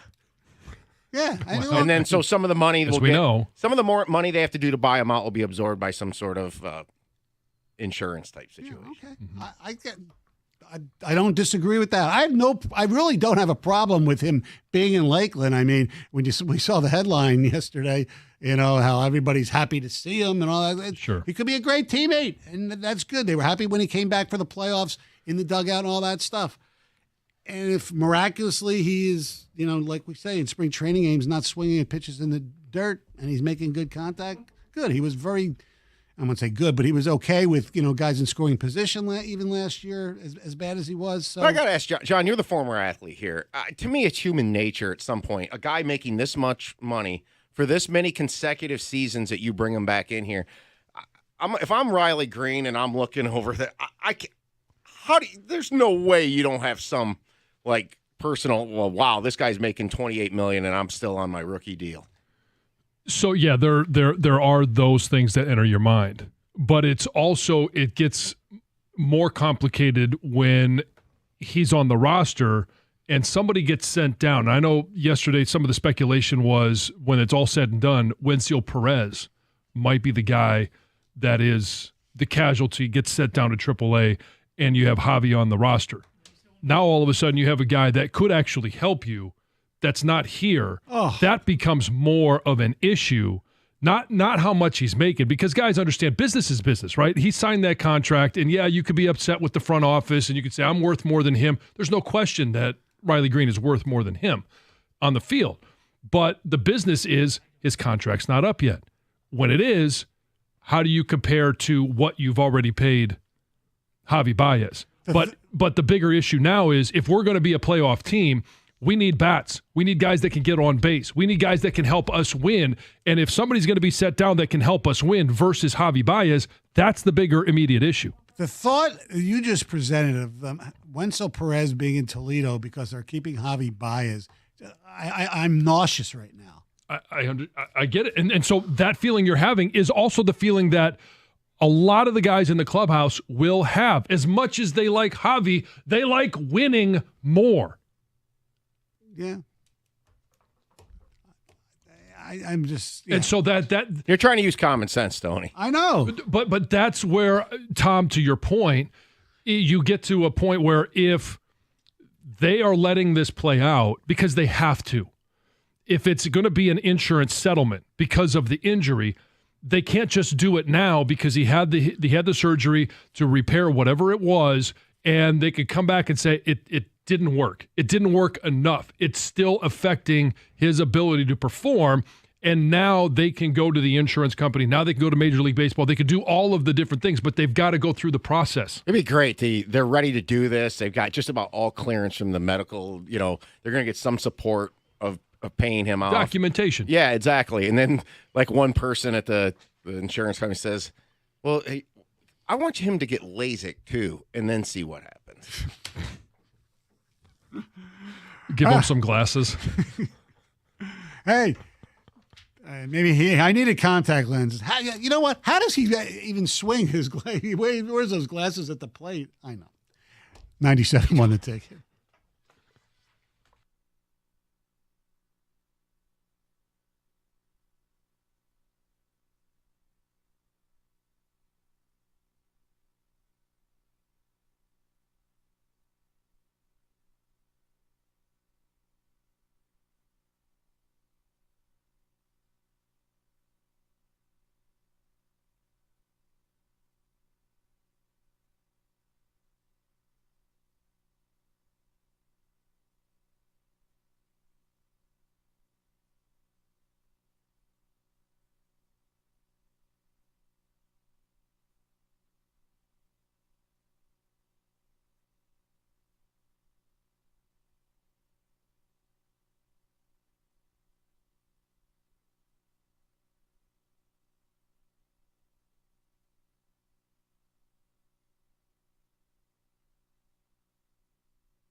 248-539-9797. Here's some ticket texts.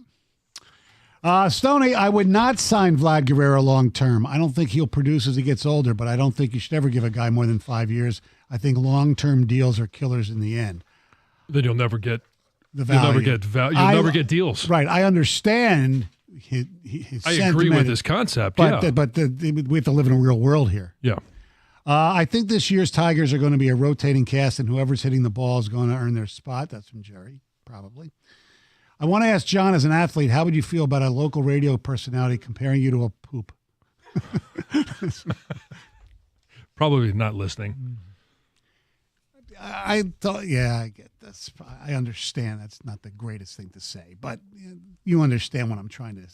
Well, as athletes, you also know that at some point your skills are going to deteriorate. Right. You also know that you're not living up to the expectations that a fan base has. So they're not going to have flowery things to say. Skubal can be part of the deal. The team won't be able to afford Vlad and Skubal and a Skubal contract extension, so it's one or the other. That's probably true as well. But you can't afford Skubal on his current deal whatever that's going to be in another year, along with Vlad for at least one season. Right. Too many people assume Skubal wants to be here. He's under team control. Boris clients are mercenaries. They go wherever the money leads them. That's from Dave and Warren. Most athletes are, if you're going to label that as mercenaries, most athletes are going to go where the money takes them. Most are, yes. But, that's what Boris does. And you know what? He's been damn successful. There's a reason he gets a lot of high-priced clients. Okay. So who was the player in Cleveland? Was it Martinez that took a deal that was less than market value? Ramirez, yes. I don't know if he was a Boris guy or not. Well, it doesn't matter. Yeah. But that's a rare occasion where a guy just loves the city, the team, the franchise, and is willing to take less than market value to stay where he's at. Mm-hmm. Javi is a key part of the Tigers if, in capital letters, he can contribute 15 to 20 home runs, 60 to 70 RBIs, provide solid defense. He's worth it batting 7th or 8th. He's a right-handed bat that we need. Fingers crossed, Tigers are a much better team if he can contribute. Here's to hoping. A lot of hope. And hoping the key word there. Look. Hope is not a strategy. Right. He hasn't done that in like 6 years. Right. What he stated is absolutely correct, but come on, really. Well, what's the track record been the last few years? It's not been good. No, his defense hasn't even been great. I just don't see a resurgence at age 32. Right.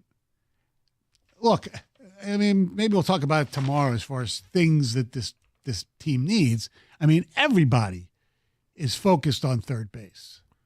To me, shortstop is an equally, if not more, important issue.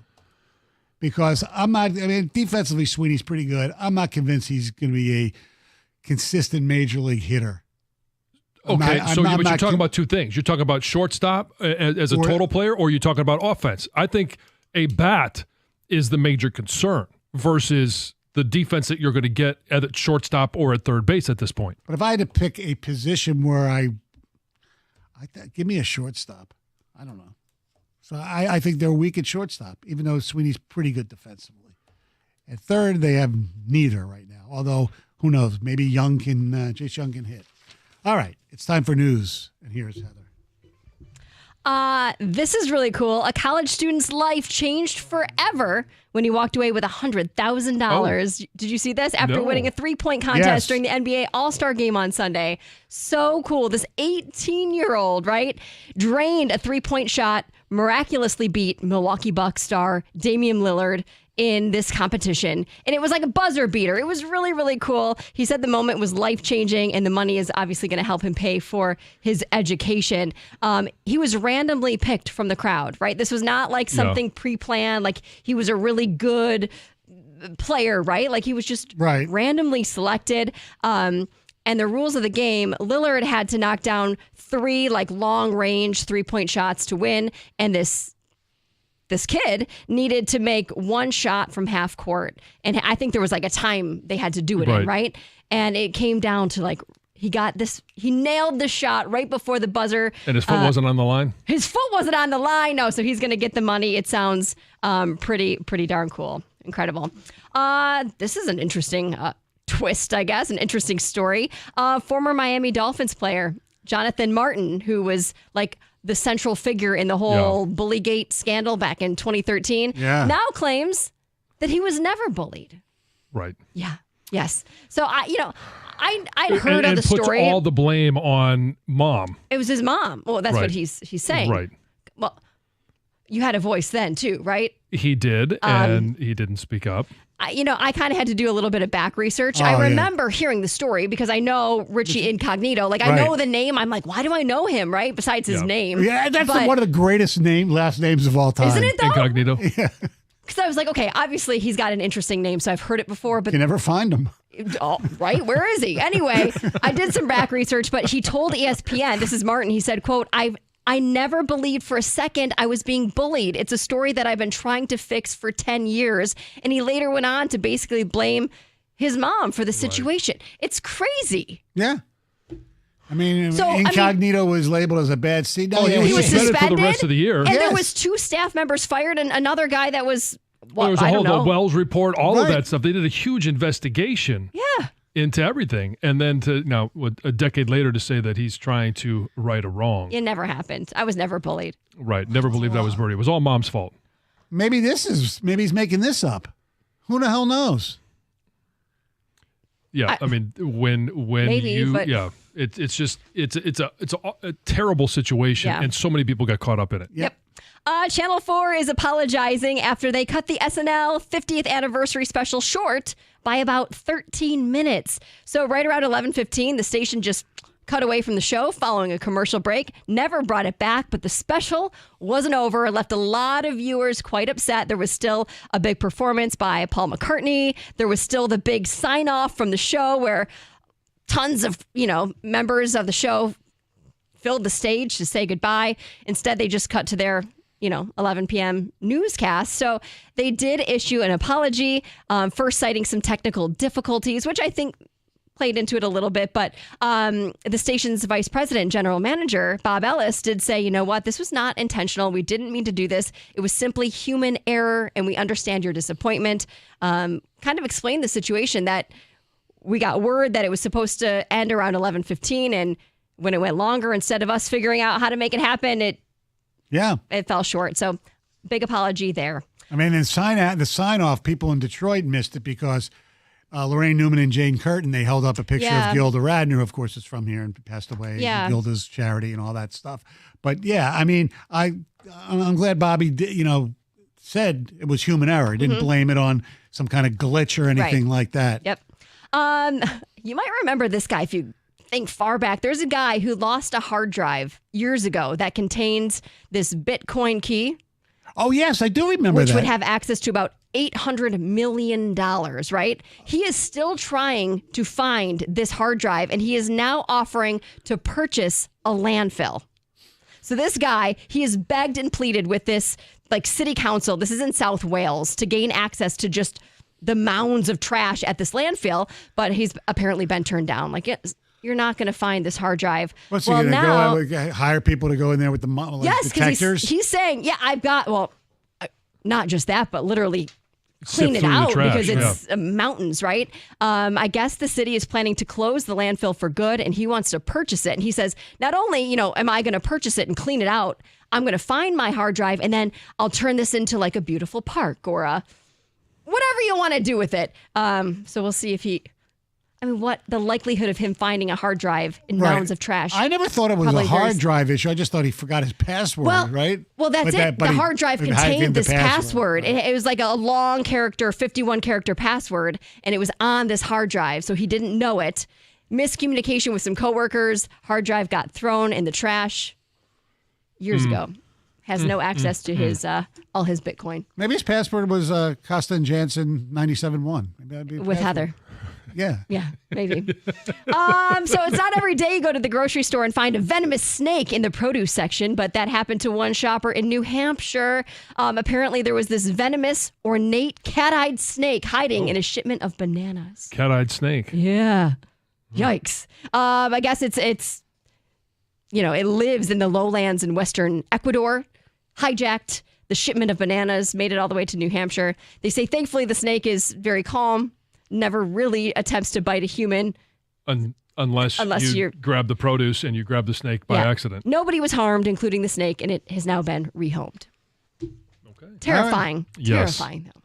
All right. Thank you very much, Heather. Our telephone number is 248-539-9797. Hey, March is almost here in college basketball. It's reaching its peak, the best part of the season. Right now, new customers on FanDuel get $150 in bonus bets when your first $5 bet wins. That means you could have $150 extra bucks to bet on everything from tournament titles, tournament upsets, and even who's going to be cutting down the nets. And you could pick your favorite top 5 team. You think it's Auburn? They're on a good stretch right now. Maybe it's one of the local teams, Michigan State. We'll see them face off on Friday night. If you've been waiting to join FanDuel, there's no better time. The app is easy to use, and when you win, you're going to get paid instantly. All you have to do is visit FanDuel.com/971Detroit. That's FanDuel.com/971Detroit and get in on the college hoops action before March takes over. Must be 21 or over and present in Michigan. First online real money wager only. For a $5 first deposit required. Bonus issued as non-withdrawable bonus bets that expire 7 days after receipt. Restrictions apply. See terms at sportsbook.fanduel.com. If you have a gambling problem, call 1-800-GAMBLER.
248-539-9797 is the telephone number.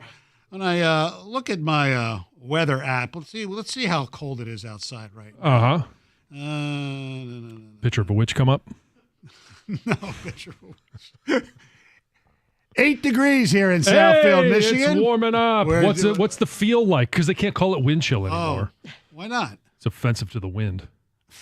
3. You're right. It says feels like the 3. real field temperature is what they call it, right? The real feels field. like 3 degrees. Yes. Because we can't use heat index or wind chill anymore because it's offensive to heat and wind. Yeah. Whatever. They just changed names. I was trying to track somebody's flight the other day. I looked on, the map and all that. Gulf of America. Okay, whatever. Yeah. I don't care. But yeah, it's cold as you know what outside. Yeah. And we're just wondering what's going to warm you up on Ooh. food-wise. What is the ultimate menu for a bitterly cold day? I think the only answer, if you're just going with one meal. The only answer is more cowbell. Yes, and a longer shirt. Is chili. Because it's one of those that as soon as you walk in the house, if it's done right, you instantly, your senses are excited. And then you walk over to the stove on this warm pot that's been simmering for hours. You open it up and that scent it hits you right in the face. And it is warm, hot chili that you can have as soon as you get home because it's been pre-prepared. And then an hour later, if you want another bowl, you just go and you get yourself some more until you are sufficiently full, warm, and ready to tuck yourself in bed. That's the perfect way to do it. Yeah, you're right. It's like, I also love, especially if you're going to be outside, whatever, you know, hot chocolate. Some hot cocoa. Oh. Are you a marshmallow or whipped cream on top? My preference would be whipped cream, but I don't care. I mean, nothing is fine too. I mean, as long as Sure. Yeah. I'm not a huge fan of the marshmallow on top. I'm just not a big fan of marshmallows, but me neither. Especially when they get, melted enough that they absorb into the coffee or the hot chocolate. I just don't like that added. I love marshmallows. I've used the marshmallow fluff. They sell that marshmallow fluff, just a scoop of that right into your hot chocolate. We're so opposite. Marshmallow fluff. Yes. In the hot chocolate. Did you used to eat Fluffernutter? No, but you are the one I think who introduced it to me. Oh, okay. I never heard of it. You introduced the fluffer. Fluffernutter. Fluffernutter. Well, yeah. It's the same. It technically can be the same thing. I had never heard of it before you. And I showed you the commercial, right? I don't know. You can show it to me later. Marshmallow fluff. Love my Fluffernutter. You can Google it. It was a great commercial when I was a kid. Fluffernutter. These are the moments I love and cherish. I'm telling you that. Look, I gave you a good tip yesterday. What was the tip? The Kate McKinnon skit from Saturday Night Live. Yes. But I'm not going to go with the Fluffernutter. Oh, you gotta look at the commercial. At least. Well, I'll look at the commercial. Yeah. Yes, but I'm not going to add it to my hot cocoa. It'll make you laugh. I will do that. That's my goal every morning is to make you laugh. Mission accomplished every day that we have known each other. Well, I do appreciate it. Yeah, I really do. God puts people on this earth to do different things. Mm-hmm. Yep. Match made in heaven. Or whatever you believe. Whatever you believe. Yes. I do believe. Yes. The afterlife. Yes, indeed. So you like hot chocolate, Heather? I like hot chocolate with the marshmallow, just tomato soup. Yeah. Tomato soup is awesome. You have to have a dipper too for that. I know you. Is this the one where you mentioned the? Oh no, your hot chocolate is the toast and butter. Yes, I don't know. It's just something that I had when I was a kid, and it's something you have to do. Yes, you just take toast and butter. I mean, you dunk it. It's your little dipper. Also good with the tomato soup. Could go with both. Yeah. I mean, and you cut it like French fries. Yes. Little strips. Yes. French fries with gravy. I'll pass on the gravy, but I do know of it. I've heard of it. You ever You ever have French fries with vinegar? No. Oh, Five Guys. When you go to Five Guys, Yeah. they have the ketchup and they have the vinegar. It's Yeah. really good. No, thank you. No, thank you. Their fries are magnificent just the way they are. You can ask them for a little extra salt. I'll take that, but no, I don't want any vinegar on my fries. Don't you wish? Doesn't it make it soggy? Vinegar? Yeah. Well, if you just dip it right in front of you. Oh, you dip it? Yeah. Oh, I thought of it like as a. You like pour it on. Yeah. Well, you can Yeah. do you do that. You can do Oh. that too. It's very tasty. Vinegar, gravy, fries. I like mustard on fries too. Oh, I'm a big fan of mustard on everything. Yes. Don't you wish that every I wouldn't say restaurant or anything that you want that's good that was served to you the way Five Guys treats their fries, where they give you more than you need. They don't skimp on anything. When you I don't go to- necessarily know that they give you more than you need because I never end up with extra fries. Well, because you eat, but you get a small thing of fries. It's like if they overflow the cup. Right, I mean, they give you the cup and then they fill that little dish and dump it on top. Yeah, Yes. they give you like basically you order small, you're really getting, and they give you so many extra fries. And people who are responsible for their bodies, they won't eat the extra fries. People like me or pigs, we do. But I wish you could get again. I think like- your concept is a little bit off. I will eat all the extra fries, and it doesn't make me a responsible nutritional value of it. Well, usually when you have a burger, especially when you everything there. Who says there's a limit on the fries that you're allowed to eat? Well, most people say. I have a lot of people who don't finish the fries because it's more than they wanted. They just want to. Well, it's more than they can eat, not necessarily more than they want. Well, okay. So you were put here to make me laugh, Yeah. and I was put here to frustrate the hell out of you. Yes, exactly. literal John. Sometimes it's like they give you a bag of fries. You don't need a bag of fries. And Whoa! Whoa! Yes, it's not a matter of need. Now, if they gave you more than you can eat, then maybe they gave you too many fries. But they're more than you should eat. Put it that way. Again, Okay, because I'm eating them, and if they weren't there, if I your wouldn't eat it. caloric intake is a burger and however many fries they dump into your, sack, then I don't have an issue with that because then you can adjust at dinner. Maybe you don't need to eat as much dinner, or maybe you didn't have breakfast. Maybe you were fasting up until that moment. No, I wasn't. I don't fast before I go to Five Guys. Well, I mean, if you didn't have breakfast, technically that you Well, may not that's be true. actually You're- doing it. you're as a deed. You're correct. But you did perform a fast. My first meal of the day might be Five Guys today. I don't know. No, that's why breakfast got its name.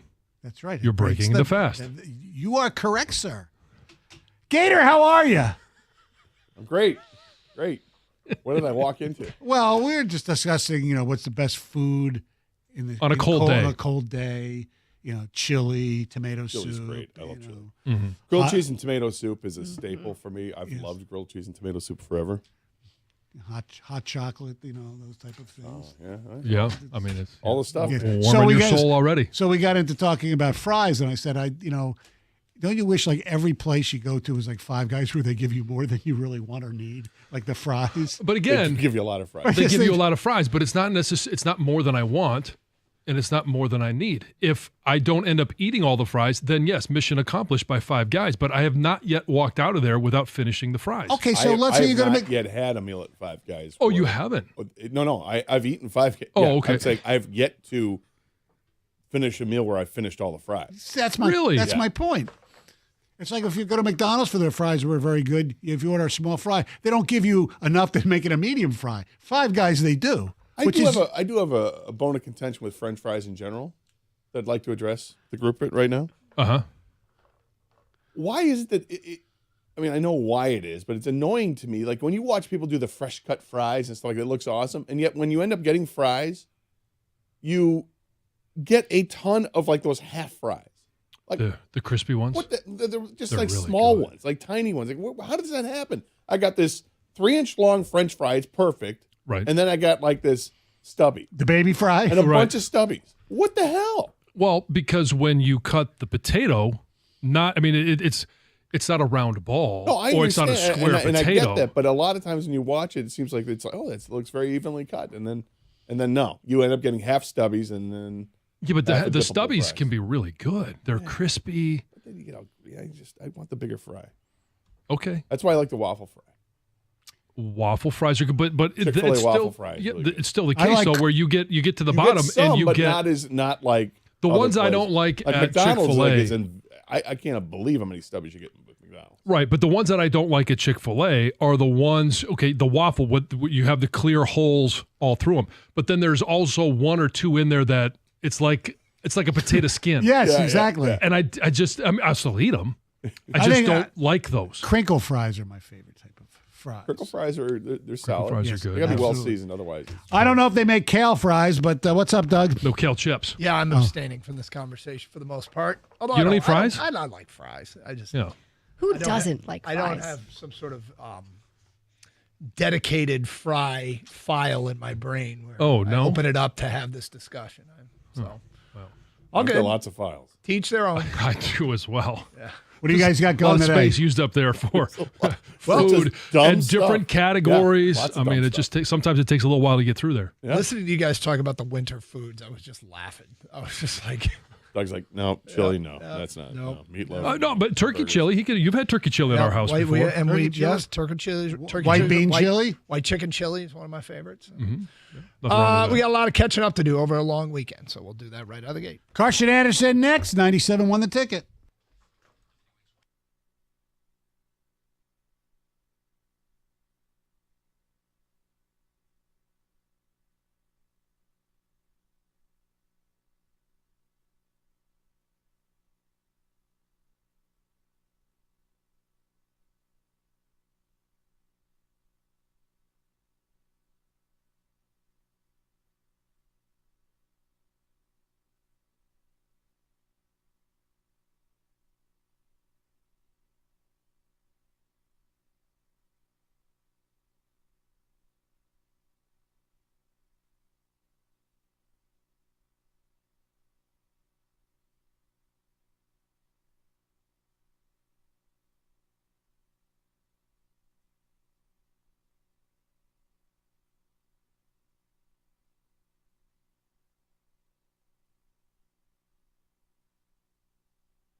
I'm struggling. I am too. Can't get anything to work in here. Changeover did not go well today. Yeah.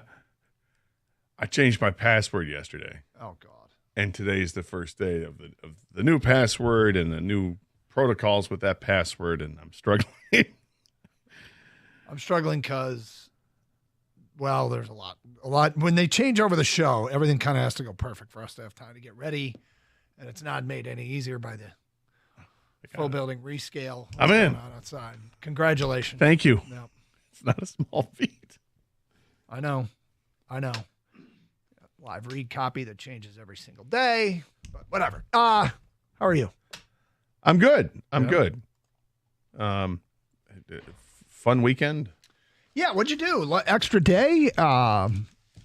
anything exciting? A lot of people get to celebrate Washington's birthday yesterday, and a federal holiday, and a lot of schools closed. Midwinter break for a lot of schools as well. I just, there was so much going on Saturday night, right? You had the Red Wing, or not Red Wings, but you had the USA and Canada playing, which is amazing.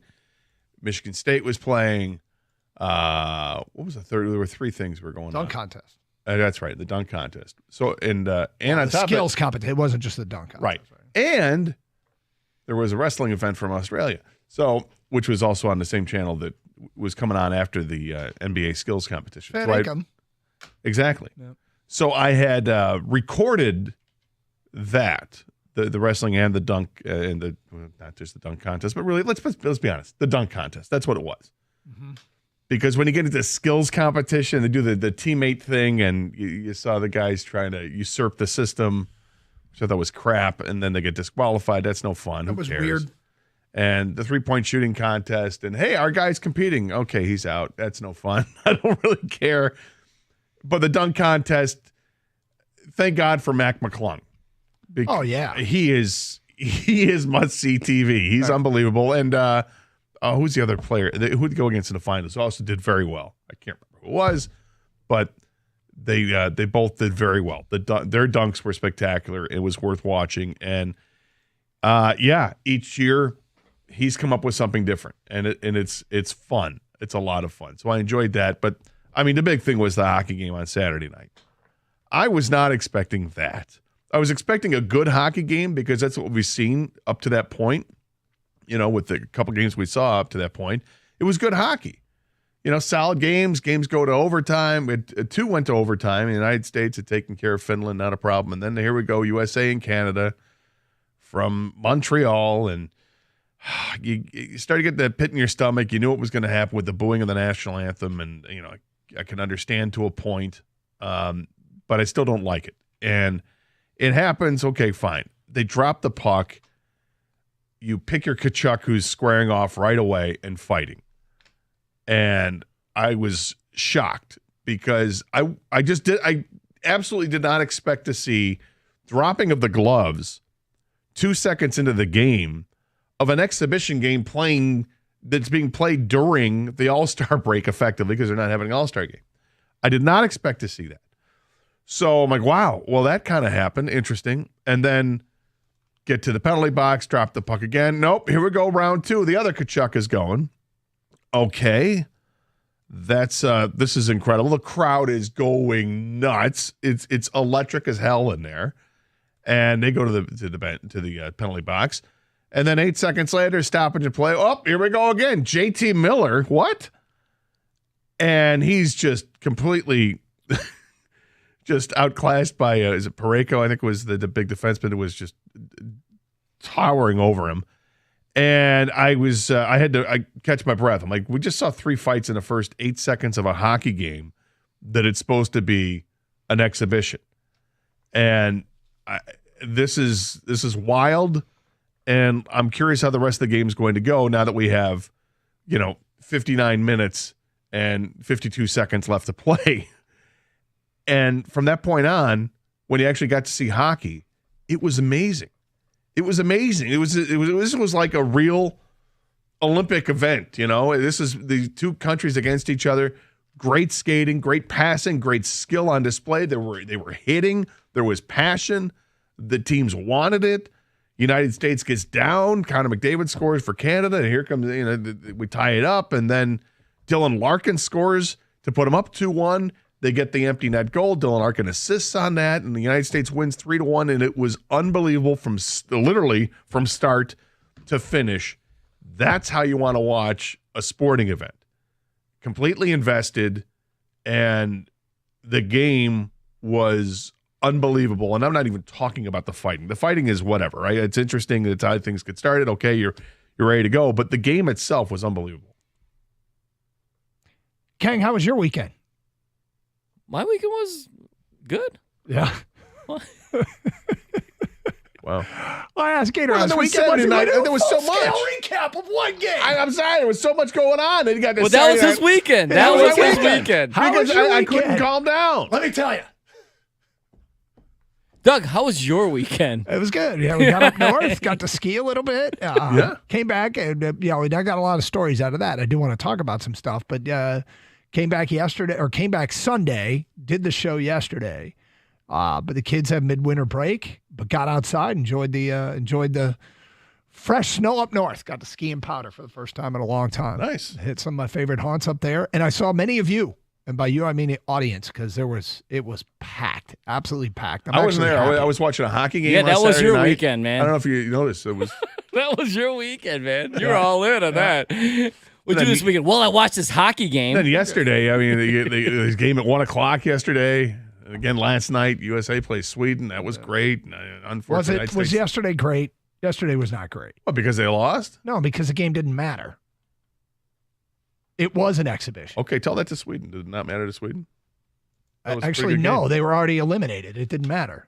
It Then literally why didn't did they matter. play? I guess I don't know. It looked like a pretty competitive game. I still enjoyed it. I'm I'm sorry it didn't live up to your standard. With nothing on the line, I wouldn't have called it great. But that game on Saturday was great, and the game on Thursday let the hype begin, because that could be an epic international event. It's going to be epic. We'll get into it. Hey, did you get out there in the snow and cold and get your run in, or brave some snowy roads and still get to the gym? You got to respect that. And so does Show Some Athletic Apparel, a workout apparel company from right here in Michigan, founded on respect. Respect for yourself, the game, and everyone who competes. Trust me, Show Some will be your favorite workout shirt. Show some respect and up your workout gear game and get into some Show Some Athletic Apparel. Long and short sleeve workout shirts, performance hoodies, new stuff all the time. Use the discount code GRIT at checkout. Go to showsome.com. That's SHOSUM.com.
All right, so look, over the weekend, for a weekend without Pistons and Red Wings and Tigers haven't started yet, and obviously football's over, there was a lot percolating in the world of sports. And one of the things that is sort of an evergreen of sports talk radio is bitching about how much better things used to be. I think virtually everybody who has any experience can find something that they want to bitch about how it used to be better. And I also think in some ways people do this thing where I'm going to just say that everything sucks. It makes me cooler if I think everything sucks. And so, ooh, that is cool. Well, what we got a little bit of yesterday, but a lot of I saw over the weekend on the socials was how much the NBA All-Star Game sucks. Dunk contest sucks. Like, actually, the dunk contest was hailed as pretty good, and Mac McClung is. I don't know if you saw this, Kang. You'll appreciate this. John Morant and Giannis both saying, "Ooh, I might do this next year." Only to not do it next year? Yeah, right. And it's just what happens every year with the dunk contest. Yeah, go ahead, do it. Superstars see it and they get jealous of the moment, and they get jealous of how cool it looks. They go to social media and say, I might do this now. Yeah, just, you know what? Just leave it to the professional. I wouldn't say professionals because there's only one guy. Yeah. Just leave it to Mac McClung. But so anyway, people like to bitch about how everything sucks. But you know what? I thought the All-Star game on Sunday night was better than it had been. Now, I don't mean it was great. And there were some things that I would change about it, for sure. But I thought what happened on Sunday night was more entertaining than we'd seen in a while. Kenny Smith was counting block shots just to make a point.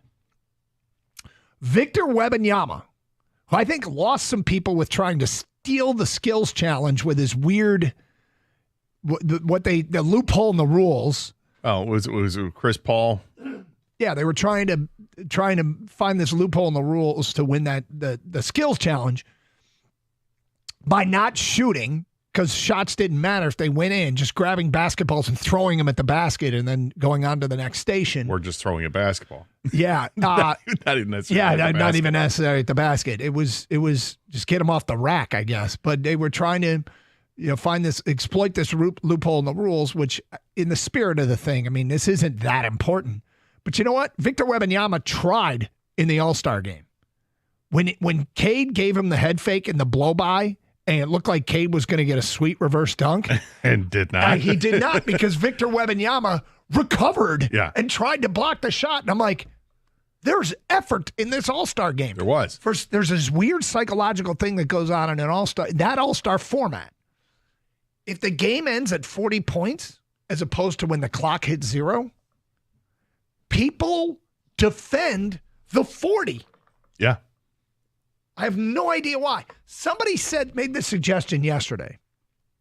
They sent a text in and said, I'm not sure that this is any different, but it seems better to me if we actually count down to 0.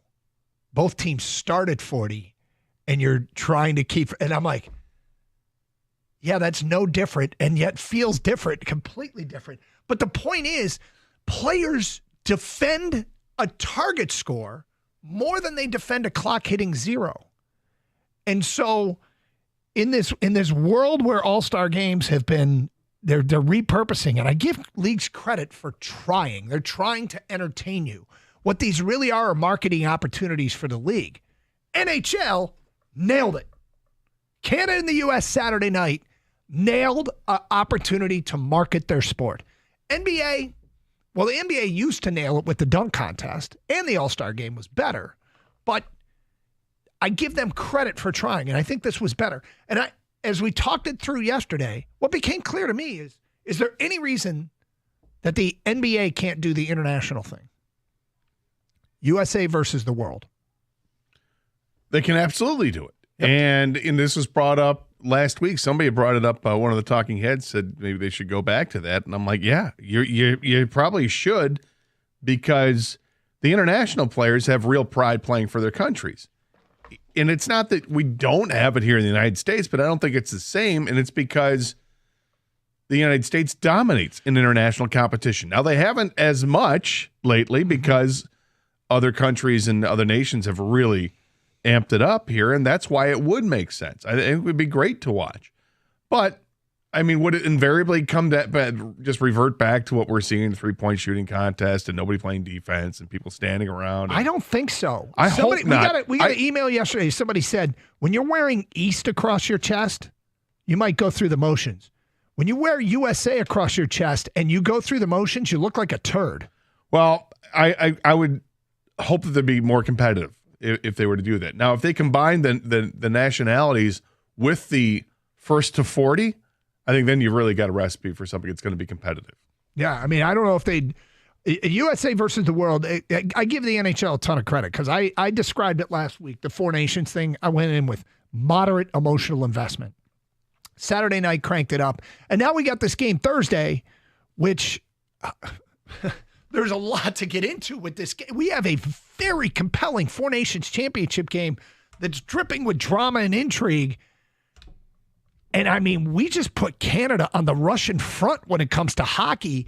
You don't think they're going to respond? Oh, they're going to respond. We ambushed them Saturday night, like literally and figuratively ambushed Canada. It's one thing to lose in hockey. It's another thing to get bullied. And I think there's a little bit of the bullying, but a lot for them. Their national pride is on the line. Oh, yeah. And they are going to come out forechecking from the depths of their Canada Labatt-soaked maple syrup drinking souls, right? Oh. They are going to come at us with everything they've got. And I think Thursday night could be classic. But bravo to both the NBA and the NHL for trying something.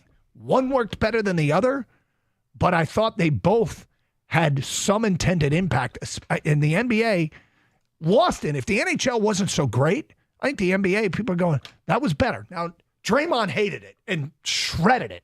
And we had some listeners that hated it yesterday, but I thought it was more entertaining. You know, it's interesting you bring up the Wembanyama block of Cade, and then it gets personal because then Cade's got another chance. He sees Wembanyama and he's like, I don't care. I'm dunking on you, and it's going to happen. And he did, and it was awesome. So it becomes personal in a way. But it was the problem with the NBA in their All-Star weekend is, look, I think there's only so much you can do with a three-point shooting contest. It's, it kind of falls flat. And last year they had Ionescu, the women's player, was involved with it with Steph Curry, and that made it a little intriguing. And they couldn't get that together this year. They didn't involve Caitlin Clark, which could have been something cool if they had done that this year with the three-point shooting contest. But they didn't. The games were better, but the problem was they were done in like 8 minutes. The game's over with. Because they're always launching three-pointers, you're going to get the 40 points like that. Yeah, they could play it to 60 maybe, but yeah. But it was it was so quick. And then, from our local interest, Cade, you see the on Friday night with the Future Stars game and Asar Thompson and they're out quick, and it's like, okay, that's no fun. And that was one of Draymond's points about this whole thing is you work your whole season to be an all-star and then it's over after 10 trips up and down the court. Yeah. And I mean, sort of, yeah. But, what is this game for? And Draymond can bitch all he wants. Charles Barkley nailed it. He said, Draymond, it's your generation that ruined the All-Star game. Don't go complaining that we're trying to fix something that your generation ruined it. I love Draymond's passion for the topic. But I also like that both leagues tried something. And the NHL, who's got to be ecstatic is, I don't even know who's got the broadcast rights to next year's Olympics. But they're like, what a buildup for the Olympics, this USA-Canada thing. I don't, because it was NBC. I was going to say, is it NBC or is it, TNT was really promoting it. Yeah. Well, at least their broadcast, whether it's